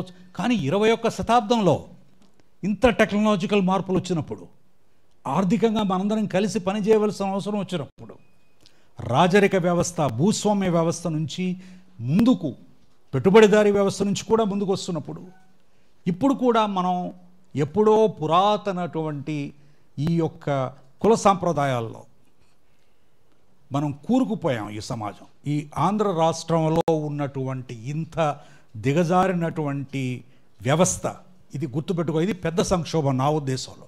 మీకు తెలంగాణలో ఒక విధంగా తెలంగాణ ఆంధ్ర విభజించడానికి రాజకీయ కారణాలు ఉండొచ్చు, కానీ ఒక ముఖ్యమైనటువంటి 2 కారణాలు ఆంధ్రాకి తెలంగాణకి. ఒకటి సామాజిక వ్యత్యాసం, రెండవది సాంస్కృతిక వ్యత్యాసం.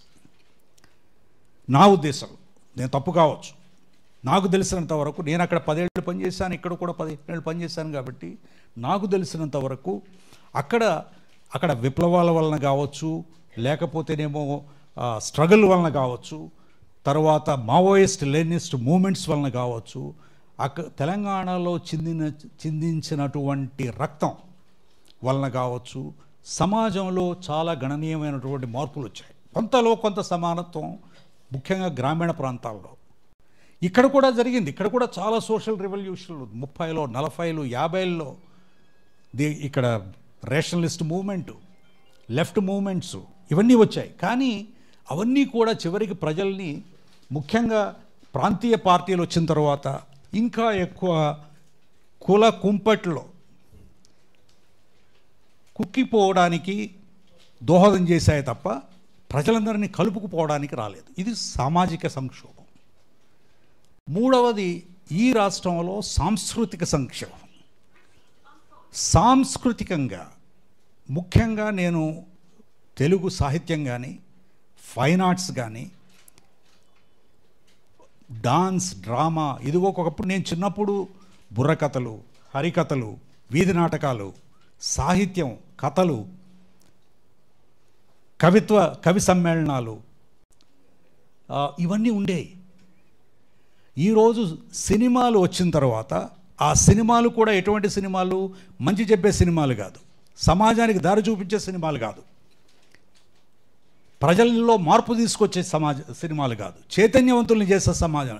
వీటిని పురాతనమైనటువంటి స్త్రీలను ఏ విధంగా అణిచివేయాలి, ఏ విధంగా పురుష ఆధిపత్యాన్ని మనం ఇంకా ఎక్కువ చేయాలి, భూస్వామ్య వ్యవస్థ పోకట్లని ఏ విధంగా మనం తీసుకొచ్చి హత్యలు చేయాలి, ప్రజల్ని సమిధలుగా ఏ విధంగా మనం వాళ్ళని హతమార్చాలి అనే అంశాల గురించి ఏ సినిమా అయినా చూడండి. మనందరం కూడా ఆయన హీరో గారు రాగానే మొత్తం కొన్ని లక్షల మంది జనాభాని మొబిలైజ్ చేయగలిగినటువంటి కెపాసిటీ ఈరోజు సినిమాలకు ఉంది. It's a powerful medium. ఇప్పుడు ఓటీటీలో మీరు ఏదైనా చూడండి, మీరు తెలుగు సినిమా చూడండి, మలయాళం కానీ తమిళ సినిమా చూడండి, కనీసం అక్కడ అన్ని సినిమాలు అని కాకపోవచ్చు, 100 సినిమాల్లో కనీసం ఒక 20, 30, 40% సినిమాల్లో ప్రజల మీద, సమాజం మీద చైతన్యవంతులను తీసుకొచ్చే, సాధారణ జీవితాల్లో ఉన్నటువంటి సంక్షోభాలకి ప్రతిబింబించే అటువంటి విషయాల్ని సినిమాలు చూపిస్తే, తెలుగు సినిమాల్లో మచ్చుకకైనా కూడా ఒక్కటి.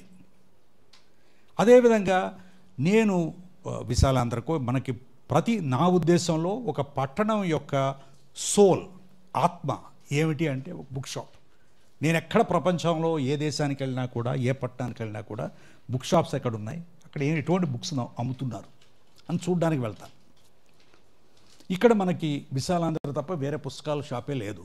అక్కడున్న పుస్తకాల్లో వెళ్తే, నేను వచ్చినప్పుడల్లా విజయవాడ వచ్చినప్పుడు, గుంటూరు వచ్చినప్పుడు బుక్ షాప్కి వెళ్తే 20-30 సంవత్సరాల క్రితం రచయితలు ఎవరైతే రాశారో, లేరని నేను చెప్పడం లేదు ఇప్పుడు, కానీ అవి నేషనల్ పరిధిలో కానీ, ఇంటర్నేషనల్ పరిధిలో కానీ, లేకపోతే మార్పుని ఆశించే పరిధిలో కానీ చూసేవాళ్ళు ఉన్నారా అంటే చాలా మైక్రోస్కోప్తో, ఇదివరకు టెలిస్కోప్లో చూస్తే 1000 మంది కనపడేవాళ్ళు. ఇప్పుడు నాకు తెలిసినంత వరకు సాహిత్య లోకంలో కానీ, ఆర్ట్స్ కానీ, సాంస్కృతిక విషయాలు ఏది తీసుకున్నా కూడా ఇది ఒక ఎడారిలాగా కనపడుతోంది. సాంస్కృతిక చైతన్యం లేని సమాజం అంతరించిపోతుంది.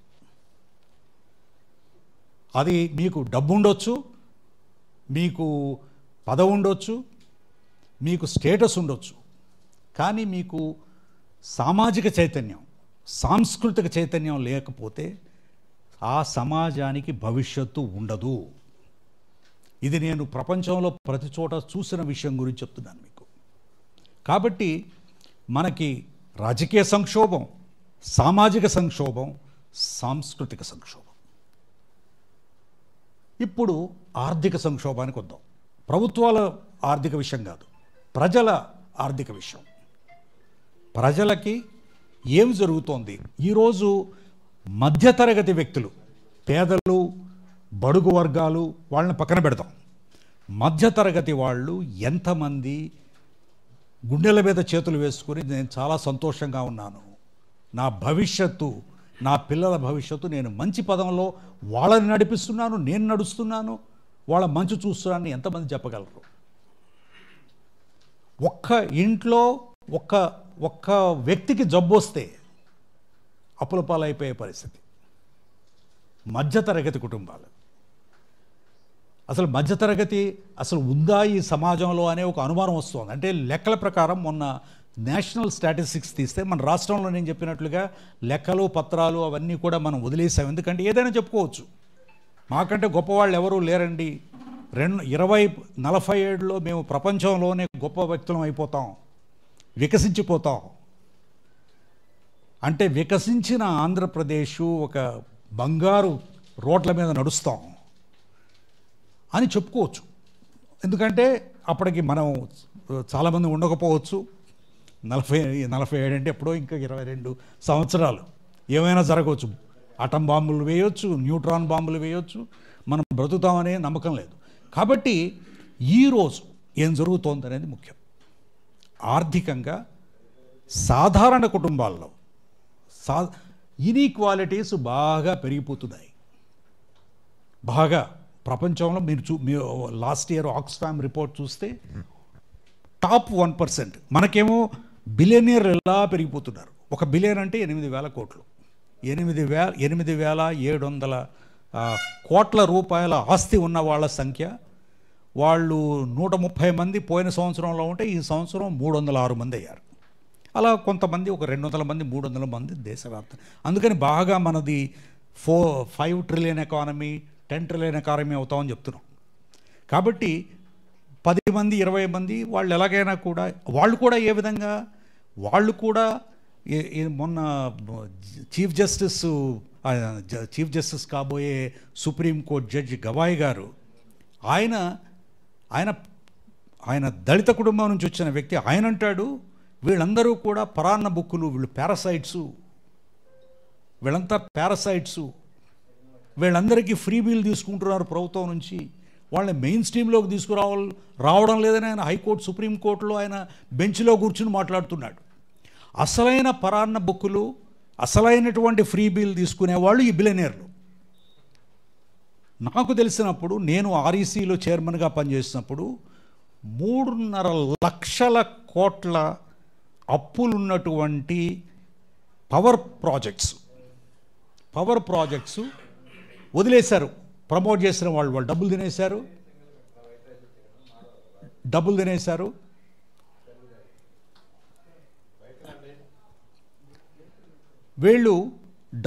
వాళ్ళు 3.5 లక్షల కోట్ల అప్పులు ప్రభుత్వం దగ్గర బ్యాంకుల నుంచి తీసుకున్నవి 60,000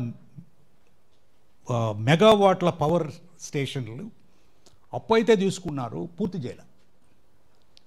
దాంట్లో 20,000 మెగావాట్స్ అసలు ఈ ప్రహరీ గోడ కట్టారు, ఇంకేం కట్టల. 20,000 మెగావాట్లు. 20,000 మెగావాట్లు రకరకాల దిశల్లో కట్టడం, ఇంపోర్ట్ చేసుకోవడం. 20,000 మెగావాట్లు పూర్తి అయిపోయినాయి, అంతా పూర్తి అయిపోయినాయి. కానీ ఏమిటంటే అప్పు తీసుకోవడం, మనం ముఖ్యంగా ఆంధ్ర వాళ్ళు చాలామంది ఉన్నారు దాంట్లో. అప్పు తీసుకోవడం, అప్పు తినేయడం, దాంట్లో సగం పెట్టుబడి మాత్రం అక్కడ పెట్టడం. ఆ తర్వాత నాకేం తెలియదండి అంటే అప్పుడు ప్రభుత్వం ఏం చేసింది, ఇన్సాల్వెన్సీ అండ్ బ్యాంక్రప్సీ కూడా తీసుకొచ్చింది. ఏది ఈ గొప్పవాళ్ళు 3,50,000 కోట్ల అప్పుని చివరికి 22,000 కోట్లకి సెటిల్ చేశారు. 8% సెటిల్మెంటు. మనం ఫ్రీ బిల్ అంటున్నాం. ఇలా 10 లక్షల కోట్ల అప్పుని మాఫీ చేశారు. సెటిల్ చేసేద్దామండి. ఈరోజు వరకు ఒక్కరిని కూడా, నాకు తెలిసినంత వరకు ఒక్కరిని కూడా విల్ఫుల్ డిఫాల్టర్గా డిక్లేర్ చేయలేదు. ఈ రాష్ట్రంలో ఉన్న ఒక పెద్ద మనిషిని మాత్రం నేను ఆర్ఈసీ చైర్మన్గా ఉన్నప్పుడు ఆర్బీఐ ద్వారా ఒక వ్యక్తిని, ఆయన పేరు చెప్పడం మంచిది కదా, ఆయన పెద్ద మనిషి, ఆయన్ని ఒకరిని విల్ఫుల్ డిఫాల్టర్గా డిక్లేర్ చేస్తే అది కేసు నడుస్తూ ఉంది హైకోర్టులో, సుప్రీంకోర్టులో. మీకు డబ్బు ఉన్నట్లయితే మీరు ఏమైనా చేయొచ్చు, అప్పులు తీసుకోవచ్చు, మాఫీ చేయించుకోవచ్చు, సుప్రీంకోర్టుకి వెళ్ళవచ్చు, హైకోర్టుకి వెళ్ళవచ్చు, రాజ్యసభ అవుతారు, మళ్ళీ మినిస్టర్ అవుతారు, మళ్ళీ వచ్చి మీరే మళ్ళీ పరిపాలిస్తారు ప్రజలందరినీ కూడా. ఇది ఒక పద్ధతి. కాంట్రాక్టర్ల వ్యవహారం తీసుకుందాం, వాళ్ళు కూడా బిలియనర్లు అయిపోతున్నారు. ప్రభుత్వంలో ఇది వరకు పద్ధతి ఎలా ఉండేదంటే పబ్లిక్ వర్క్స్ డిపార్ట్మెంట్ కోడ్ ఉండేది, PWD code. PWD code British వాళ్ళు ఎప్పుడో 200 సంవత్సరాల క్రితం కోడిఫై చేశారు. ఈ విధంగా ఒక ఇది ఉంటే ఒక ఎస్టిమేట్ తయారు చేయడం, ఒక డిజైన్స్ తయారు చేయడం, క్వాలిటీ కంట్రోల్ ఈ విధంగా చూడడం, దాని ఎగ్జిక్యూషన్కి ఒక పద్ధతి, బిల్ రికార్డింగ్, పేమెంట్ సిస్టమ్, ఇవన్నీ కూడా దాంట్లో. దాన్ని మనం మార్చేసి 20 సంవత్సరాల క్రితం ఈపీసీ కాంట్రాక్టింగ్ సిస్టమ్ తీసుకొచ్చాం, అమెరికాలో ఉన్నటువంటి EPC contracting system. EPC contracting ఏమిటి? మీ అన్ని కాంట్రాక్టర్ నిర్ణయిస్తాడు, డిజైన్లు అన్నీ, మీకు అవుట్కమ్ మాత్రం డిఫైన్ చేస్తాం, మీరు టైం ఫ్రేమ్ డిఫైన్ చేస్తాం, ఆయన ఇది ఆల్ ఇంక్లూజివ్ కొటేషన్ ఇస్తాడు, ఇంతలో పనిచేస్తారు. కాంట్రాక్టర్లు ఈరోజు ఎలా ఉందంటే వాళ్లే ముందు నిర్ణయిస్తారు ఎక్కడ రోడ్డు వేయాలి, ఎక్కడైతే ఎక్కువ డబ్బులు వస్తాయి, ఎక్కడ ప్రాజెక్ట్ కట్టాలి. లక్ష్మణ్ రెడ్డి గారు చెప్పినట్టుగా బనకచర్లలో ప్రాజెక్ట్ కడితే 1,00,000 కోట్ల రూపాయలు వస్తాయి, కట్టిద్దాం. దానికి ఎస్టిమేట్లు ఉండవు, డిజైన్లు ఉండవు, సర్వేలు ఉండవు. ఇవన్నీ కూడా ముందే నిర్ణయించి ఆ కాంట్రాక్టర్ గారు, ఆ రాజకీయ నాయకులు, ఆ యొక్క మంత్రులు, ఆ ముఖ్యమంత్రులు అందరూ కలిసి కూర్చుని వాళ్లే నిర్ణయించేసి అధికారులు ఊరిని సంతకం పెట్టడమే. వీళ్ళకి తెలియదు ఏం జరుగుతోందో, లేకపోతే వాళ్ళు కూడా భాగస్వాములు దాంట్లో. ఇటువంటి వ్యవస్థ అంటే ప్రజల్లో ఆర్థిక సంక్షోభం, ప్రభుత్వాలు చేయవలసిన ఇటువంటి పరిస్థితుల్లో ఇంత తీవ్రమైనటువంటి సంక్షోభం నా ఉద్దేశంలో ఇదే మీ మార్పు రాని పక్షంలో మనం ఈ విధంగానే స్తబ్దత చెంది ఉన్నట్లయితే, ఈ విధంగానే నాకేమి సంబంధం లేదు సమాజంతో, నేను చాలా బాగున్నాను, మిగిలిన వాళ్ళు ఏమైనా నాకు పని లేదు, నాకు కావాల్సింది నా కులం, నా మతం, నా ప్రాంతం, నేను అనుకున్నట్లయితే ఇలాగే ఉంటాం. ప్రజలు కొంత బయటికి వెళ్ళిపోయేవాళ్ళు బయటికి వెళ్ళిపోతారు, కొంచెం అభివృద్ధిలోకి వచ్చేవాళ్ళు అభివృద్ధులు, ప్రజలు సాధారణంగా కొన్ని కోట్ల మంది ఇలాగే వెనకబడి అదే జీవితాలని గడిచి ప్రతి వాళ్ళు పుట్టిన వాళ్ళు చనిపోతారు, ఏదో విధంగా బతుకుతారు. మార్పు రావాలి సమాజంలో. ఏదైతే గొప్ప విషయాలు చెప్తున్నామో, ఆంధ్ర రాష్ట్రం వికసించాలి, ఆంధ్ర రాష్ట్రం మార్పు చెందాలి అంటే మనం సరైన పందాలో నడుస్తున్నామా అంటే నడుస్తున్నట్లు సూచనలు నాకేం కనపడడం లేదు. ఆర్థిక సంక్షేమాన్ని మనం గురించి అసలు మాట్లాడడం మానేసాం, అది పక్కన పెట్టేద్దాం. ఇప్పుడు ఏమంటున్నాం, ఆర్టిఫిషియల్ ఇంటెలిజెన్స్ పెడదాం. అలా మనకి న్యాచురల్ ఇంటెలిజెన్స్ లేదు కాబట్టి ఎన్ఐకి బదులుగా ఏఐ పెట్టుకుందాం. కాబట్టి ఆర్టిఫిషియల్ ఇంటెలిజెన్స్తో ఆర్టిఫిషియల్గా జీవితాలు గడిపేద్దాం. సోషల్ మీడియాలో ఉన్న రీల్స్తో. ఇది వర్చువల్ రియాలిటీ న్యాచురల్ రియాలిటీకి చాలా పెద్ద అగాధం ఉంది. ఇది ఎగ్జాంపుల్ చెప్తాను. ఇప్పుడు ఈ గవర్నెన్స్ అంటున్నాం. ఈ గవర్నెన్స్లో భూములన్నీ కూడా అది క్లౌడ్లో పెట్టేశారు, అంటే మేఘాల్లో, అంటే వర్చువల్ మేఘంలోకని పెట్టేశారు. నా సొంత విషయంలోనే నేను మళ్ళొకసారి చెప్పదలసింది ఏంటంటే, నిన్ననే కలెక్టర్ గారిని కలిసి వచ్చాను. మా నాన్నగారికి 12 ఎకరాల భూమి ఉంది. 12 ఎకరాల భూమి, అది చేపల చెరువు లేదని చనిపోయారు 1 సంవత్సరం క్రితం. అది ఇంతవరకు నాకు మ్యూటేషన్ జరగలేదు. సరే ఏమిటి సమస్య అని వెళ్తే ఆయన అంటాడు, మీకు 12.5 ఎకరాలు లేదండి, 9 ఎకరాలే ఉంది. అదేమిటండి ఇవన్నీ డాక్యుమెంట్లు ఉన్నాయి కదా అంటే, అది వెబ్ల్యాండ్లో అట్లా ఎక్కించారండి, అది తగ్గిపోయింది మీ భూమి అంటే కొన్ని భూములేమో పిల్లల్ని పెడుతున్నాయి, కొన్ని భూములేమో కుంచుకుపోతున్నాయి. అంటే ఇది వరకు 1784లో బ్రిటిష్ ఈస్ట్ ఇండియా కంపెనీ వాళ్ళు 1784లో బ్రిటిష్ ఈస్ట్ ఇండియా కంపెనీ వాళ్ళు కలకత్తాలో అప్పుడు క్యాపిటల్ ఉన్నప్పుడు అప్పుడు ఉన్నటువంటి వారన్ హేస్టింగ్స్ ఎవరైతే గవర్నర్ జనరల్ ఉన్నారో ఆయన పర్మనెంట్ సెటిల్మెంట్ అని బీహారు, బెంగాల్ ప్రావిన్సెస్లో, ఒరిస్సా ఈ ప్రావిన్సెస్లో ఇంప్లిమెంట్ చేశారు. అక్కడేంటి జమీందారు పర్మనెంట్ సెటిల్మెంట్ ఏమిటంటే జమీందారు గారు మొఘల్ సామ్రాజ్యంలో ఎలా ఉండేదంటే ఇదిగో లక్ష్మణ్ రెడ్డి గారు ఇదిగో మీ ఈ 10 గ్రామాలు మీవండి, ఒక 100 మీరు ఒక 1000 రూపాయలు శిస్తు కట్టాలి, మీ ఇష్టం మీరు ఏం చేసుకుంటారో అది దున్నించుకోండి, అక్కడున్న ప్రజలందరూ కూడా మీ బానిసలు అనేది ఆ రోజుల్లో ఉన్న రాజరిక వ్యవస్థ. బ్రిటిష్ ఈస్ట్ ఇండియా కంపెనీ వాళ్ళు ఏమంటే కొంచెం తెలివితేటలతో అసలు దీంట్లో వరి పండిస్తున్నారా, కాటన్ పండిస్తున్నారా, ఇండిగో పండిస్తున్నారా అనే దాన్ని మెజర్ చేసి లక్ష్మణ్ రెడ్డి గారు మీరు మీ 10 గ్రామాలు మీరు ఉంచుకోవచ్చు, కానీ ఇది పర్మనెంట్గా సెటిల్ చేస్తున్నాం 10 సంవత్సరాల పాటు, ఇది మీకే ఉంటుంది, కానీ మీరు వరి పండిస్తున్నారు సగం దాంట్లో కాబట్టి మీకు 1000 రూపాయలు సరిపోదండి, 2000 శిస్తు నిర్ణయిస్తున్నాం అని అది పర్మనెంట్ సెటిల్మెంట్ చేశారు.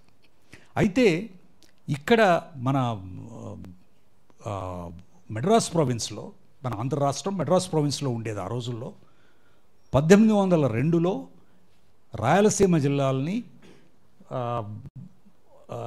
నిజాం గారు ఆయన ఫ్రెంచ్ వాళ్ళతో కలిసి యుద్ధం చేశాడు, బ్రిటిష్ వాళ్ళతో. బ్రిటిషు ఆర్కాట్ నవాబు గారికి వ్యతిరేకంగా చేస్తే ఆయన ఓడిపోయాడు. ఓడిపోయినప్పుడు ఈ 6 జిల్లాలు, 2 జిల్లాలు కర్ణాటకలో ఉన్నాయి, ఇప్పుడు 4 జిల్లాలు సీడెడ్ డిస్ట్రిక్ట్స్ మనకేదైతే కడప దాన్ని కూడా జిల్లాలను ఇప్పుడు ముక్కలు చేశారు కాబట్టి నాకు కొత్త జిల్లాల మీద నాకు అవగాహన లేదు.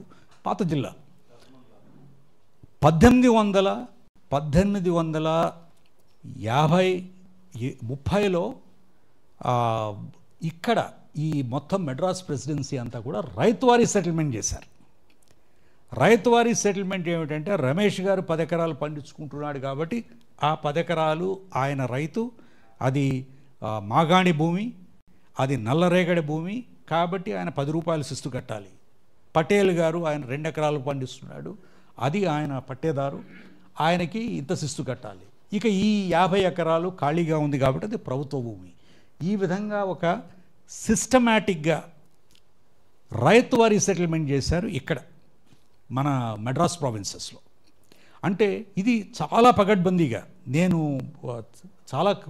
ఇదంతా ఎందుకు చెప్తున్నానంటే మనది ఇంత జరిగినా కూడా 75 సంవత్సరాల తర్వాత మనం ముందు మెడ్రాస్ ప్రెసిడెన్సీ, ఆ తర్వాతనేమో ఆంధ్ర రాష్ట్రం, ఆ తర్వాతనేమో ఆంధ్రప్రదేశ్ రాష్ట్రం, ఆ తర్వాత తిరిగి మళ్ళీ కూడా విభజించబడిన ఆంధ్ర రాష్ట్రం, అలా 4 విధాలుగా రూపాంతరం చేసినా కూడా మన ఆర్థిక వ్యవస్థ ఇంకా వ్యవసాయం మీద ఆధారపడింది. కాబట్టి భూమి అనేది చాలా ముఖ్యం. ఆ భూమి మీద పట్టా అనేది ఇంకా ముఖ్యం, ఆ భూమి మీద హక్కు ఇంకా ముఖ్యం. అంటే ఈ కొత్త టెక్నాలజీ ఉపయోగించడం వల్ల టెక్నాలజీ అప్లై చేయాలి, కానీ అప్లై చేసేది ఎట్లా? అందరికీ ఉపయోగకరంగా, ట్రాన్స్పరెంట్గా, అందరికీ తెలిసే విధంగా, అర్థమయ్యే విధంగా. ఈరోజు డిజిటల్ డివిజన్ అంటే నాకు కంప్యూటర్ లేదు, నాకు ఇంటర్నెట్ గురించి తెలియదు, నాకు చదువు రాదు అంటే నేను ఇంకా పనికిరాను సమాజంలో బ్రతకడానికి. సమాజంలో ఆర్థికంగా నేను సమాజానికి కంట్రిబ్యూట్ చేయగలను, నేను అందించగలను అనే ధైర్యం నాలో లేకుండా చేసేసారు. 81లో సెటిల్మెంట్ జరిగిన దగ్గర నుంచి కూడా 214-15 వరకు కూడా మనం అడంగలని, 1B అని, FMB అని చాలా పగడ్బందీగా అప్పుడు జరిగిన డివిజన్స్, సబ్ డివిజన్స్. గత 10 ఏళ్లలో మనం సాధించింది ఏమిటంటే ఇదంతా కూడా మేఘాల్లోకి ఎక్కించేసాం, జమాబందీ వదిలేసాం, అడంగల్స్ లేవు, నా భూమి ఎక్కడుందో నాకు తెలియదు. ఆయన వెనకాల ఆయన తహసీల్దార్ గారు కావచ్చు, కలెక్టర్ గారు కావచ్చు, ఆర్డీఓ గారు కావచ్చు, ఆయన లక్ష్మణ్ రెడ్డి గారి పేరులో రమేష్ గారి పేరు రాసేస్తాడు, రమేష్ గారి పేరుని పటేల్ గారి పేరు మీద రాసేస్తాడు. నాకు తెలియదు అది. తర్వాత నేను చనిపోయిన తర్వాత మా పిల్లలు వచ్చి నా భూమి అండి అంటే, నీకు భూమి ఏమిటాయా అర్థం లేకుండాను, నువ్వెక్కడి నుంచి వచ్చావు, అది మేము క్లౌడ్లో ఎక్కించాం.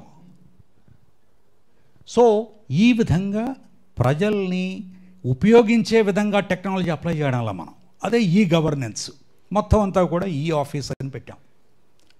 ఈ ఆఫీస్ అని పెట్టి అంతా ఇదివరకు ఫైల్ అంటే దాని మీద ఒక నోటు, ఒక గార్డ్ ఫైలు, ఒక స్టాక్ ఫైలు. దానికి 1858లో టోటెన్హామ్ గారు ఒక డిస్ట్రిక్ట్ ఆఫీస్ మాన్యువల్ తయారు చేశాడు. ఆయన ఫైల్ ఎలా పెట్టాలి, నోట్ ఫైల్ ఎలా పెట్టాలి, ఆ ఫైల్ని ఏ విధంగా దాచిపెట్టాలి, దాన్ని ఏ విధంగా రక్షించుకోవాలి, అవేమీ లేవు. ఇప్పుడు ఏమీ లేవు. డిజిటల్ సిగ్నేచర్ అంటాం, అది ఎవడో పెట్టేస్తాడనమాట. నాకు చాలామంది సెక్రటరీలకి ఇంటర్నెట్ గురించి తెలియదు, ఆయన పిఏకి ఇస్తాడనమాట, లేదా అటెండర్కి ఇస్తాడు. తర్వాత మనం సగం మంది ప్రభుత్వ వ్యవస్థని 75 సంవత్సరాలుగా మనం ఏమీ మార్పు చేయలేదు. 75 ఏళ్ల క్రితం అంతా వ్యవసాయక ప్రాంతం ఇది, టెక్నాలజీ లేదు. కాబట్టి మంచి సిస్టమ్స్ ఏదైతే బ్రిటిష్ వాళ్ళు సామ్రాజ్యవాద వలసవాద విధానాలని పర్పెచ్యుయేట్ చేయడానికో, లేకపోతే ప్రజలకి ఏదో మంచి చేద్దామనో, లేకపోతే అప్పుడున్న పరిస్థితుల ప్రకారం ఏ విధంగా పరిపాలించాలనే అంశాలని వాళ్ళ దృక్పథంలో పెట్టుకుని వాళ్ళు చేసిన వ్యవస్థని మనం నిర్వీర్యం చేయడమే కాకుండా, కొత్త వ్యవస్థను నిర్మించకుండా అంటే ఉన్న వ్యవస్థను నిర్వీర్యం చేసి కొత్త వ్యవస్థను నిర్మించకుండా ప్రజల్ని మాత్రం మభ్యపెట్టి మోసం చేస్తున్నాం. ఇది జరుగుతున్నది.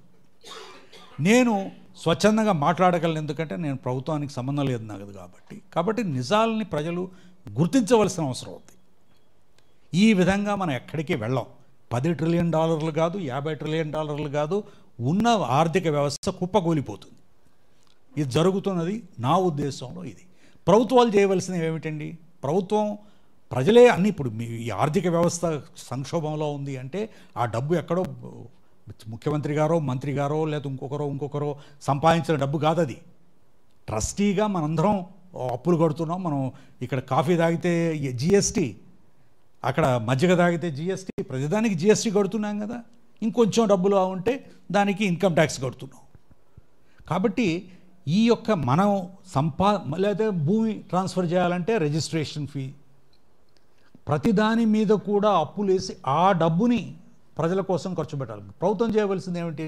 సంరక్షణ. ఇక్కడ మనం కూర్చుంటే సేఫ్టీ సెక్యూరిటీ ఫస్ట్. స్టేట్ ఉన్నదే అందుకు, సేఫ్టీ సెక్యూరిటీ. ఎవరికి? డబ్బున్న వాడికి కాదు, ప్రతి వ్యక్తికి, లాస్ట్ చివరున్న వ్యక్తికి, స్త్రీలకి, పిల్లలకి, తక్కువ కులాలు మతాలు మైనారిటీస్ వాళ్ళున్న వాళ్ళకి మనం సామాజికంగా సెక్యూరిటీ ఇవ్వాలి.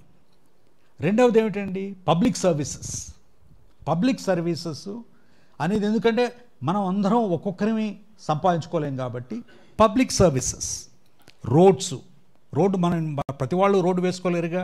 అందరం కలిసి ఇక్కడికి వచ్చామంటే ఈరోజు కారులోనో బస్సులోనో మోటార్ సైకిల్ మీదో నడిచో వచ్చాం. That is a common facility. రెండవది మంచినీళ్ళు, సేఫ్ డ్రింకింగ్ వాటర్. అర్బన్ ఏరియాస్లో 45 లక్షల కుటుంబాలు ఉన్నట్లయితే, 40 లక్షల ఇళ్ళు ఉన్నట్లయితే 13 లక్షల మందికి మాత్రమే పైప్డ్ వాటర్ ఉంది ఈ రాష్ట్రంలో. అండర్ గ్రౌండ్ డ్రైనేజ్ ఎక్కడైతే వెస్టర్న్ కంట్రీస్లో ప్రతి పట్టణంలో కూడా ఫుల్ అండర్ గ్రౌండ్ డ్రైనేజ్. మీరు ప్యారిస్ కానీ లండన్ కానీ న్యూయార్క్ కానీ వెళ్ళినట్లయితే అక్కడ 200 సంవత్సరాల క్రితం పైన ఉన్నటువంటి మేడలు మిద్దెలు ఏదైతే ఉన్నాయో కింద కూడా parallel under ground for water supply, for drainage, for heating, ఇవన్నీ కూడా కట్టున్నాయి. ఈ రోజు వరకు కూడా విజయవాడ, గుంటూరు లాంటి ప్రాంతాల్లో అండర్ గ్రౌండ్ డ్రైనేజ్ లేదు. సో మనకి శానిటేషన్ లేనప్పుడు జబ్బులు వస్తాయి. కాబట్టి ఈ యొక్క బేసిక్ కామన్ సర్వీసెస్, మంచి వాటర్, జబ్బు లేనటువంటి వాటర్,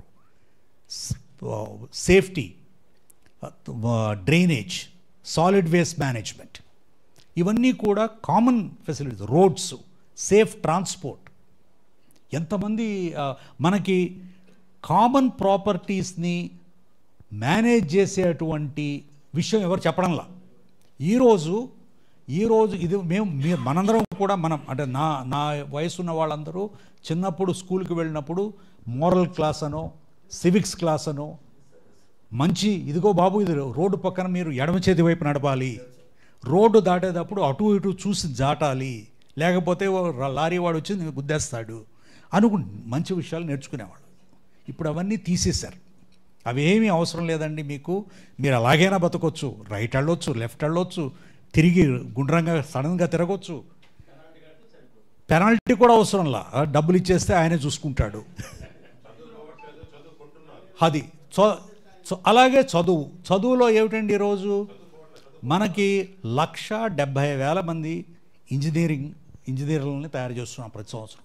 1,70,000 మంది ఈ రాష్ట్రంలో, 80,000 మంది పాలిటెక్నిక్, 70,000 మంది ఐటీఐలో, అంటే మొత్తం 4 లక్షల మంది టెక్నాలజీ టెక్నికల్ ట్రైనింగ్, మళ్ళీ స్కిల్ అంటున్నాం, వాళ్ళకి స్కిల్ నేర్పించాలంటున్నాం.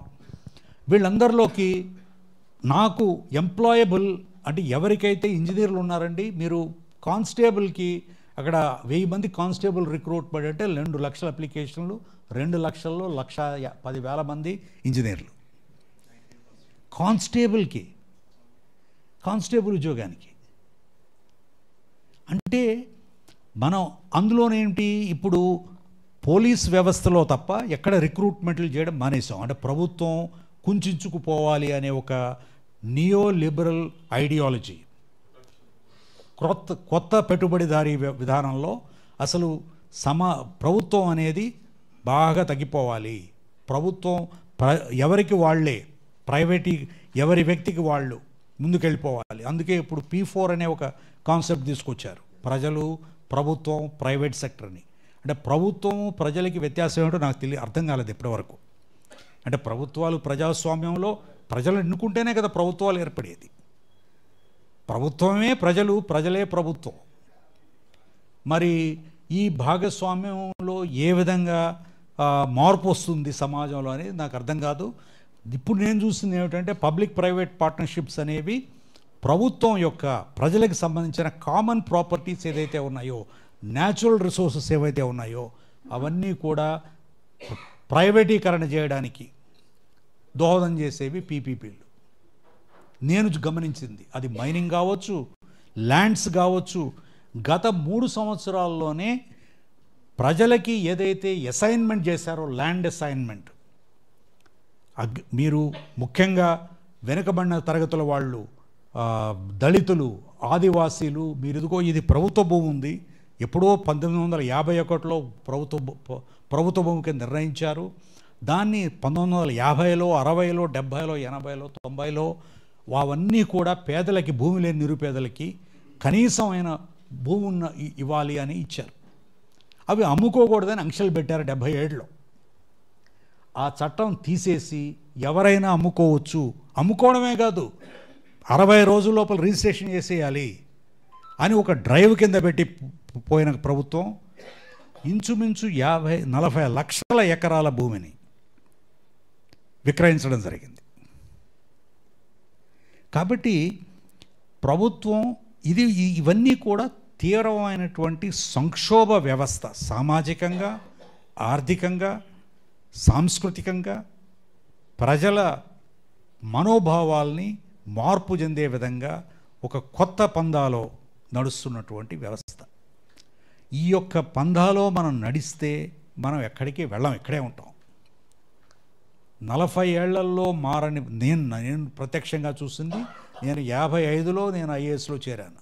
అంటే దేశాన్ని మార్చేయాలి, ప్రపంచాన్ని మార్చేయాలి, పెద్ద పెద్ద విషయాలు చేయాలి, ఐఏఎస్లోకి అయితే ఏదో అధికారం వస్తుందని కాకుండా నేను పనిచేసింది అంతా కూడా మారుమూల గ్రామాల్లోనే, ఉట్నూరులో, ములుగులో, రంపచోడవరంలో, పాడేరులో, మారుమూల ప్రాంతాల్లో అక్కడ క్వార్టర్స్ లేని పక్షంలో చెట్ల కింద ఆఫీస్ పెట్టి పనిచేశాను నేను. అంటే ఆ విధంగానే చైతన్యవంతులను చేయాలనే ఉద్దేశంతో అలా పనిచేయడం వల్లనే నాకు వరల్డ్ బ్యాంక్లోనూ అంతర్జాతీయ వ్యవస్థలో పనిచేసే అవకాశం దొరికింది. కానీ ఆ ఐడియలిజం అదొక 70-80 సంవత్సరం ఆ ప్రాంతంలో 1970ల్లో ఒక విధమైనటువంటి మ్యాడ్నెస్, ఒక పిచ్చి ఐడియలిజం ఉండేది. ఇప్పుడు కూడా ఉన్నవాళ్ళు ఉన్నారు. కానీ ఆ ఐడియలిజంని కన్స్ట్రక్టివ్ పందాలో ఈ కొత్త యువతీ యువకుల్లో భవిష్యత్తు మీద నమ్మకాన్ని కలిగించాలంటే ఏమి చేయాలి, సమాజం ఏం చేయాలి, ప్రభుత్వం ఏమి చేయాలి, కుటుంబాలు ఏం చేయాలి, పెద్దలు ఏం చేయాలి అనే విషయాల గురించి మనం కొంచెం ఆలోచించవలసిన అవసరం ఉంది. ఇది చాలా పెద్ద అవకాశం. ఈ అవకాశాన్ని మనం పోగొట్టుకున్నట్లయితే, ఎందుకు డెమోగ్రాఫిక్ ట్రాన్సిషన్ చెప్పాను, rural urban transition, technological transformation, ఇవన్నీ జరుగుతున్న బ్యాక్గ్రౌండ్లో మనం సరైన పందాలో వెళ్ళినట్లయితే పెద్ద మార్పు తీసుకురావచ్చు సమాజాన్ని. లేకపోతే ఇదే విధంగా నడవచ్చు, లేకపోతే ఇంకా వెనకబడిపోయే విధంగా కూడా త్వరితగతిన రివర్స్ గేర్లో కూడా వెళ్ళొచ్చు. ఇది కారు ఎలా నడుస్తుందో అంతే, ముందుకెళ్ళొచ్చు, రౌండ్ కొట్టవచ్చు, లేకపోతే రివర్స్ గేర్లో వెనక్కి వెళ్ళొచ్చు. 3 విధాలుగా ప్రజలు కానీ, ప్రభుత్వం కానీ, సమాజం కానీ, కుటుంబాలు కానీ అన్ని విధాలుగా కూడా జరిగే అవకాశం ఉంది. కాబట్టి ఈ యొక్క సంక్షోభం ముఖ్యంగా ఆంధ్ర రాష్ట్రం, ఎందుకంటే south Indian states north Indian states కంటే కూడా advanced, south Indian states west Indian states కంటే కూడా, మహారాష్ట్ర గుజరాత్ కంటే కూడా ముందున్నాయి కొన్ని విషయాల్లో. కానీ మనం చూస్తున్నది ఏమిటంటే, ఈ ఉన్న దక్షిణ భారతదేశంలో ఉన్నటువంటి 5 రాష్ట్రాల్లో ఆంధ్రప్రదేశ్ బీహార్కి చాలా దగ్గరగా ఉంది, మహారాష్ట్ర కంటే, తమిళనాడు కంటే. మన పక్కనే తమిళనాడు ఉంది. ఒకప్పుడు మనము తమిళనాడు ఒకే రాష్ట్రం, మెడ్రాస్ ప్రెసిడెన్సీ. ఈరోజు తమిళనాడు చాలా ముందుకెళ్ళింది అన్ని విధాలుగా, ఆర్థికంగా, సాంఘికంగా, సాంస్కృతికంగా. ఈరోజు నేను కథలు ఏవైనా తెలుగులో కానీ ఇంగ్లీష్లో కానీ ఏమైనా మంచి సాహిత్యం నేర్చుకోవాలి అంటే తమిళ సాహిత్యం, మలయాళ సాహిత్యం, కన్నడ సాహిత్యం, తెలుగు సాహిత్యం లేదు. కాబట్టి దీని గురించి చాలా తీవ్రమైనటువంటి సంక్షోభం అని నేను అనుకుంటున్నాను.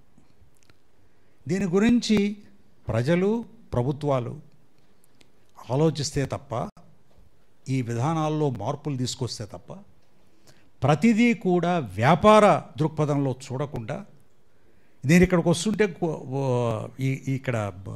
ఇక్కడ ఈరోజు ఈ సభకు వస్తుంటే ఎక్కడ చూసినా కూడా డాక్టర్లు, ఆసుపత్రులు అడ్వర్టైజ్మెంట్లు, ఇంతకంటే పెద్ద వ్యాపార అడ్వర్టైజ్మెంట్లు ఏం లేవు అక్కడ. ఇదే బంగారం అమ్ముతున్నామనో, లేకపోతే ఇదిగో ఈ బట్టలు అమ్ముతున్నామని లేవు.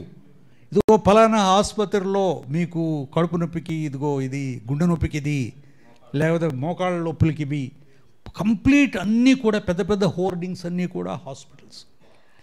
ఇది హెల్త్ అనేది హ్యూమన్ రైట్, దీనికి ప్రభుత్వం యొక్క బాధ్యత ఉంది. అటువంటిది పెద్ద ఎత్తున వ్యాపారీకరణ చేసేస్తే ఎలా, భవిష్యత్ ఏమిటి సమాజానికి? కాబట్టి మనం, నా ఉద్దేశంలో అన్ని రాష్ట్రాల కంటే కూడా ఆంధ్ర రాష్ట్రం నిజాలు మాట్లాడుకోవడం లేదు, మభ్యపెట్టే విధంగా అబద్ధాలు చెప్తున్నాం. స్వర్ణాంధ్రప్రదేశను, వికసిత ఆంధ్రప్రదేశను ఈ యొక్క మార్పు చెందే విధంగా మేము చేసేస్తామని ఒక మ్యాజిక్ దృక్పథంతో 4 గోల్స్ పెట్టుకున్నారు ప్రభుత్వం వాళ్ళు. ఒకటి ఏమిటంటే పేదరికం నిర్మూలిస్తాం, ఎప్పుడు 247కి. రెండవది సోషల్ ఫిజికల్ ఇన్ఫ్రాస్ట్రక్చర్, సాంఘిక భౌతిక ఇన్ఫ్రాస్ట్రక్చర్ క్రియేట్ చేస్తాం. ఇన్ఫ్రాస్ట్రక్చర్ కాదు, మనకు కావాల్సింది సర్వీసెస్ కావాలి.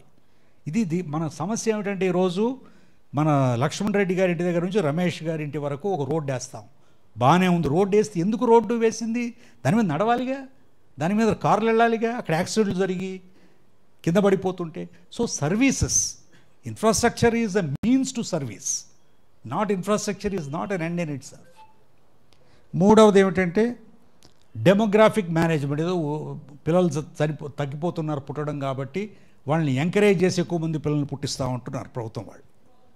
అది ఎక్కడ జరగలేదు, అది against biological nature. Biological economic dynamics. నాలుగవది ఏమిటంటే ఈజ్ ఆఫ్ లివింగ్ అంటారు. మరి అది ఎలా, ఈజ్ ఆఫ్ లివింగ్ ఎలా? సో ఈ 4 గోల్స్ బాగానే ఉన్నాయి, ఇవి మంచివే.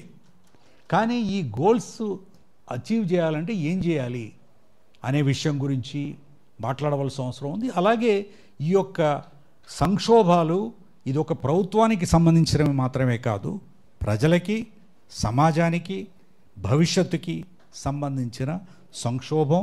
ఇది రాజకీయ, ఆర్థిక, సామాజిక, సాంస్కృతికంగా సమస్యలు ఉన్నాయి. కాబట్టి మన రాష్ట్రంలో ఈ యొక్క విషయం గురించి అవగాహన, ఆకళింపు, ఆచరణ, మార్పు అన్నీ కూడా అవసరం.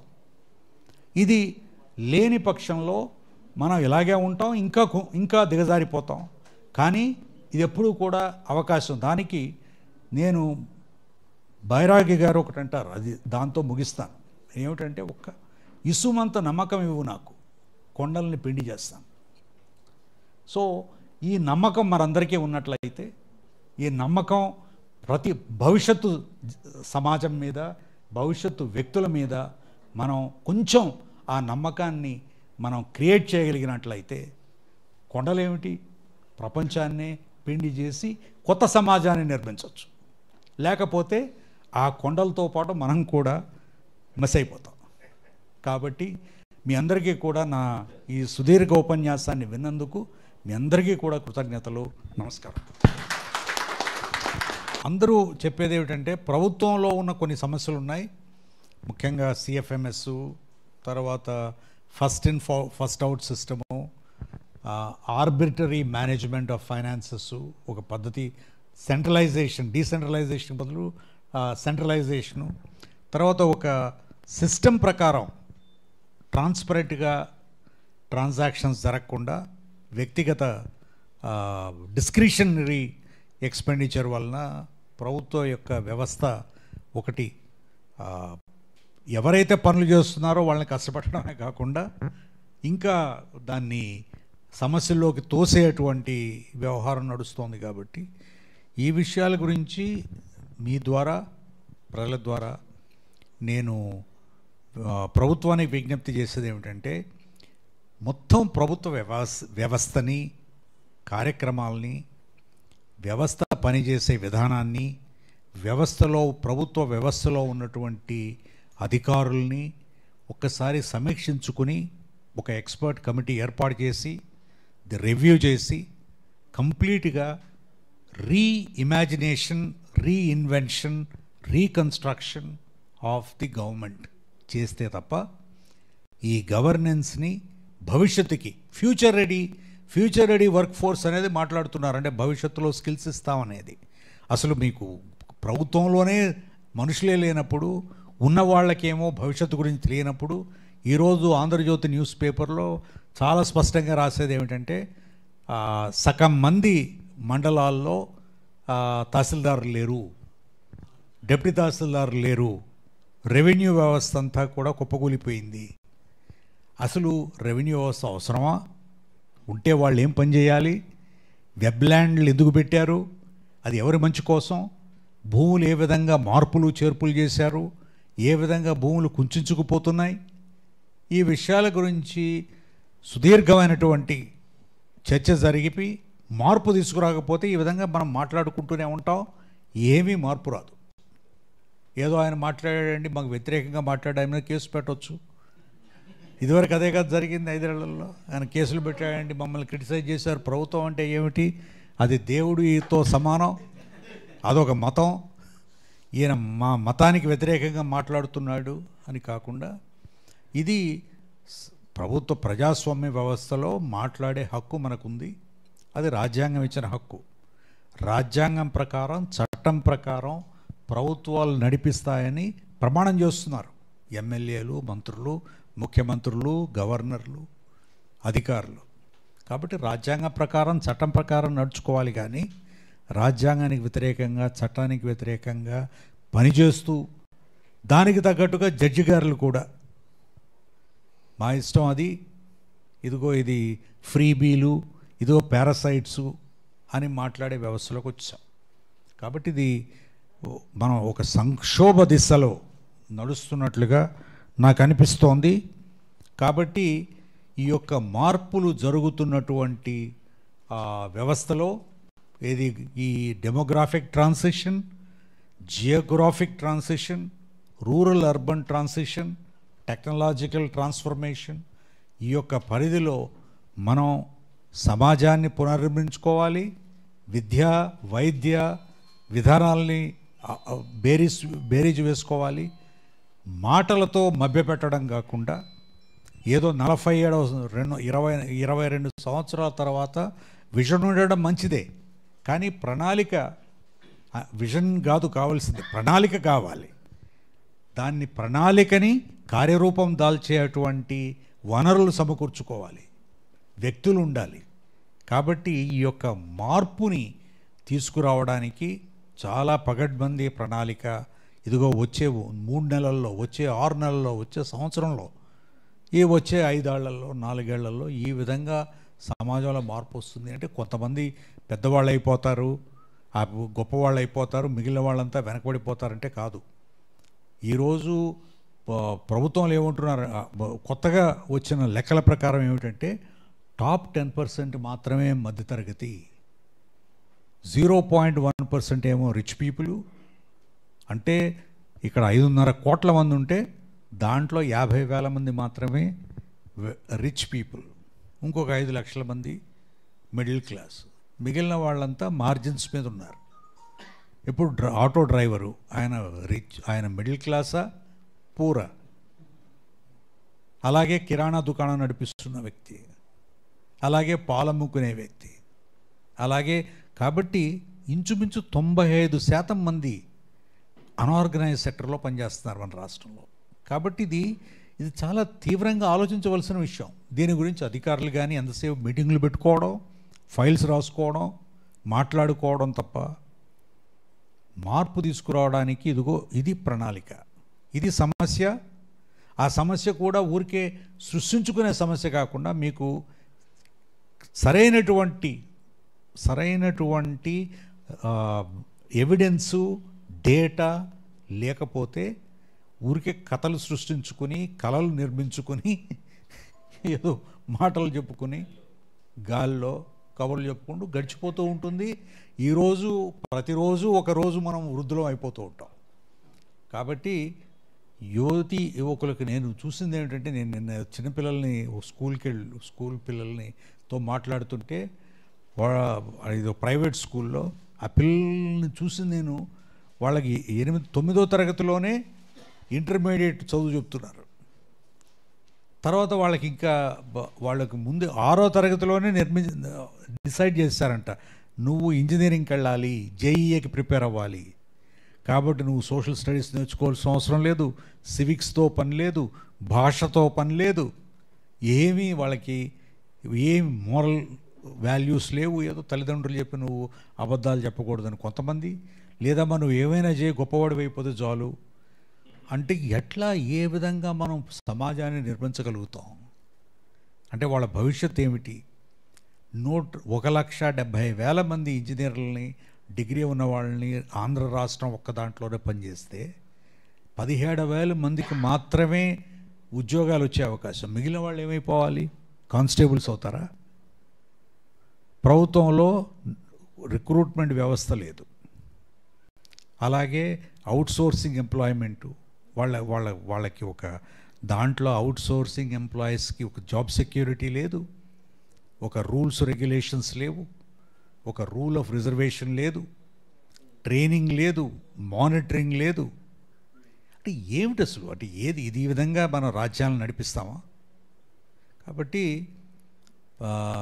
మీ ద్వారా నేను 2-3 విషయాలు, ఒకటి ప్రభుత్వం చేయవలసిన పని, ప్రజలు చేయవలసిన పని, సామాజిక స్పృహ ఉన్నటువంటి వ్యక్తులు చేయవలసిన పని, సామాజిక చైతన్యమైనటువంటి వ్యవస్థలు, జనచైతన్య వేదిక లాంటి వాళ్ళు చేయవలసినవి, ఇవన్నీ కలుపుకుని భవిష్యత్తులో సామాజిక స్పృహ ఉన్న వ్యక్తులు ఎక్కువగా ప్రత్యక్షంగా మాట్లాడి 10 మందికి చెప్పి మార్పు తీసుకురావాల్సిన అవసరం ఉంది తప్ప, మనం ఈ మాటలు విని మనం ఇంటికి వెళ్ళిపోయి పర్వాలేదులేండి ఇక ఆయన మాట్లాడుతూనే ఉంటాడు అని కొంతమంది, తర్వాతనేమో మనం ఏమీ చేయలేము అనే నిస్పృహతో ఉన్నవాళ్ళు కొంతమంది, అది మన పని కాదండి, అది ప్రభుత్వం చేయాలి అనే వాళ్ళు కొంతమంది, మనకి హీరో వర్షిప్ ఎక్కువైపోయింది కాబట్టి ఆయన సినిమా హీరో గురించి కొంతమంది, రాజకీయ నాయకుల గురించి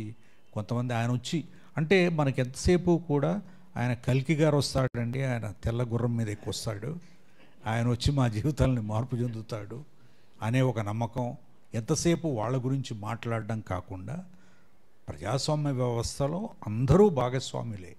మనం అడగవలసిన అవసరం ఉంది, ప్రభుత్వాన్ని అడిగే హక్కు ఉంది మనకి, అది రాజ్యాంగం ఇచ్చింది, ఇస్తేనే మనం మార్పు తీసుకురాగలుగుతాం తప్ప మనం ముఖ్యంగా నాకు ఎక్కువ కన్సర్నింగ్ ఏమిటంటే అండి, యువకులు భవిష్యత్తు తరాలని మనమంతా కూడా చేయవలసింది చేసాం.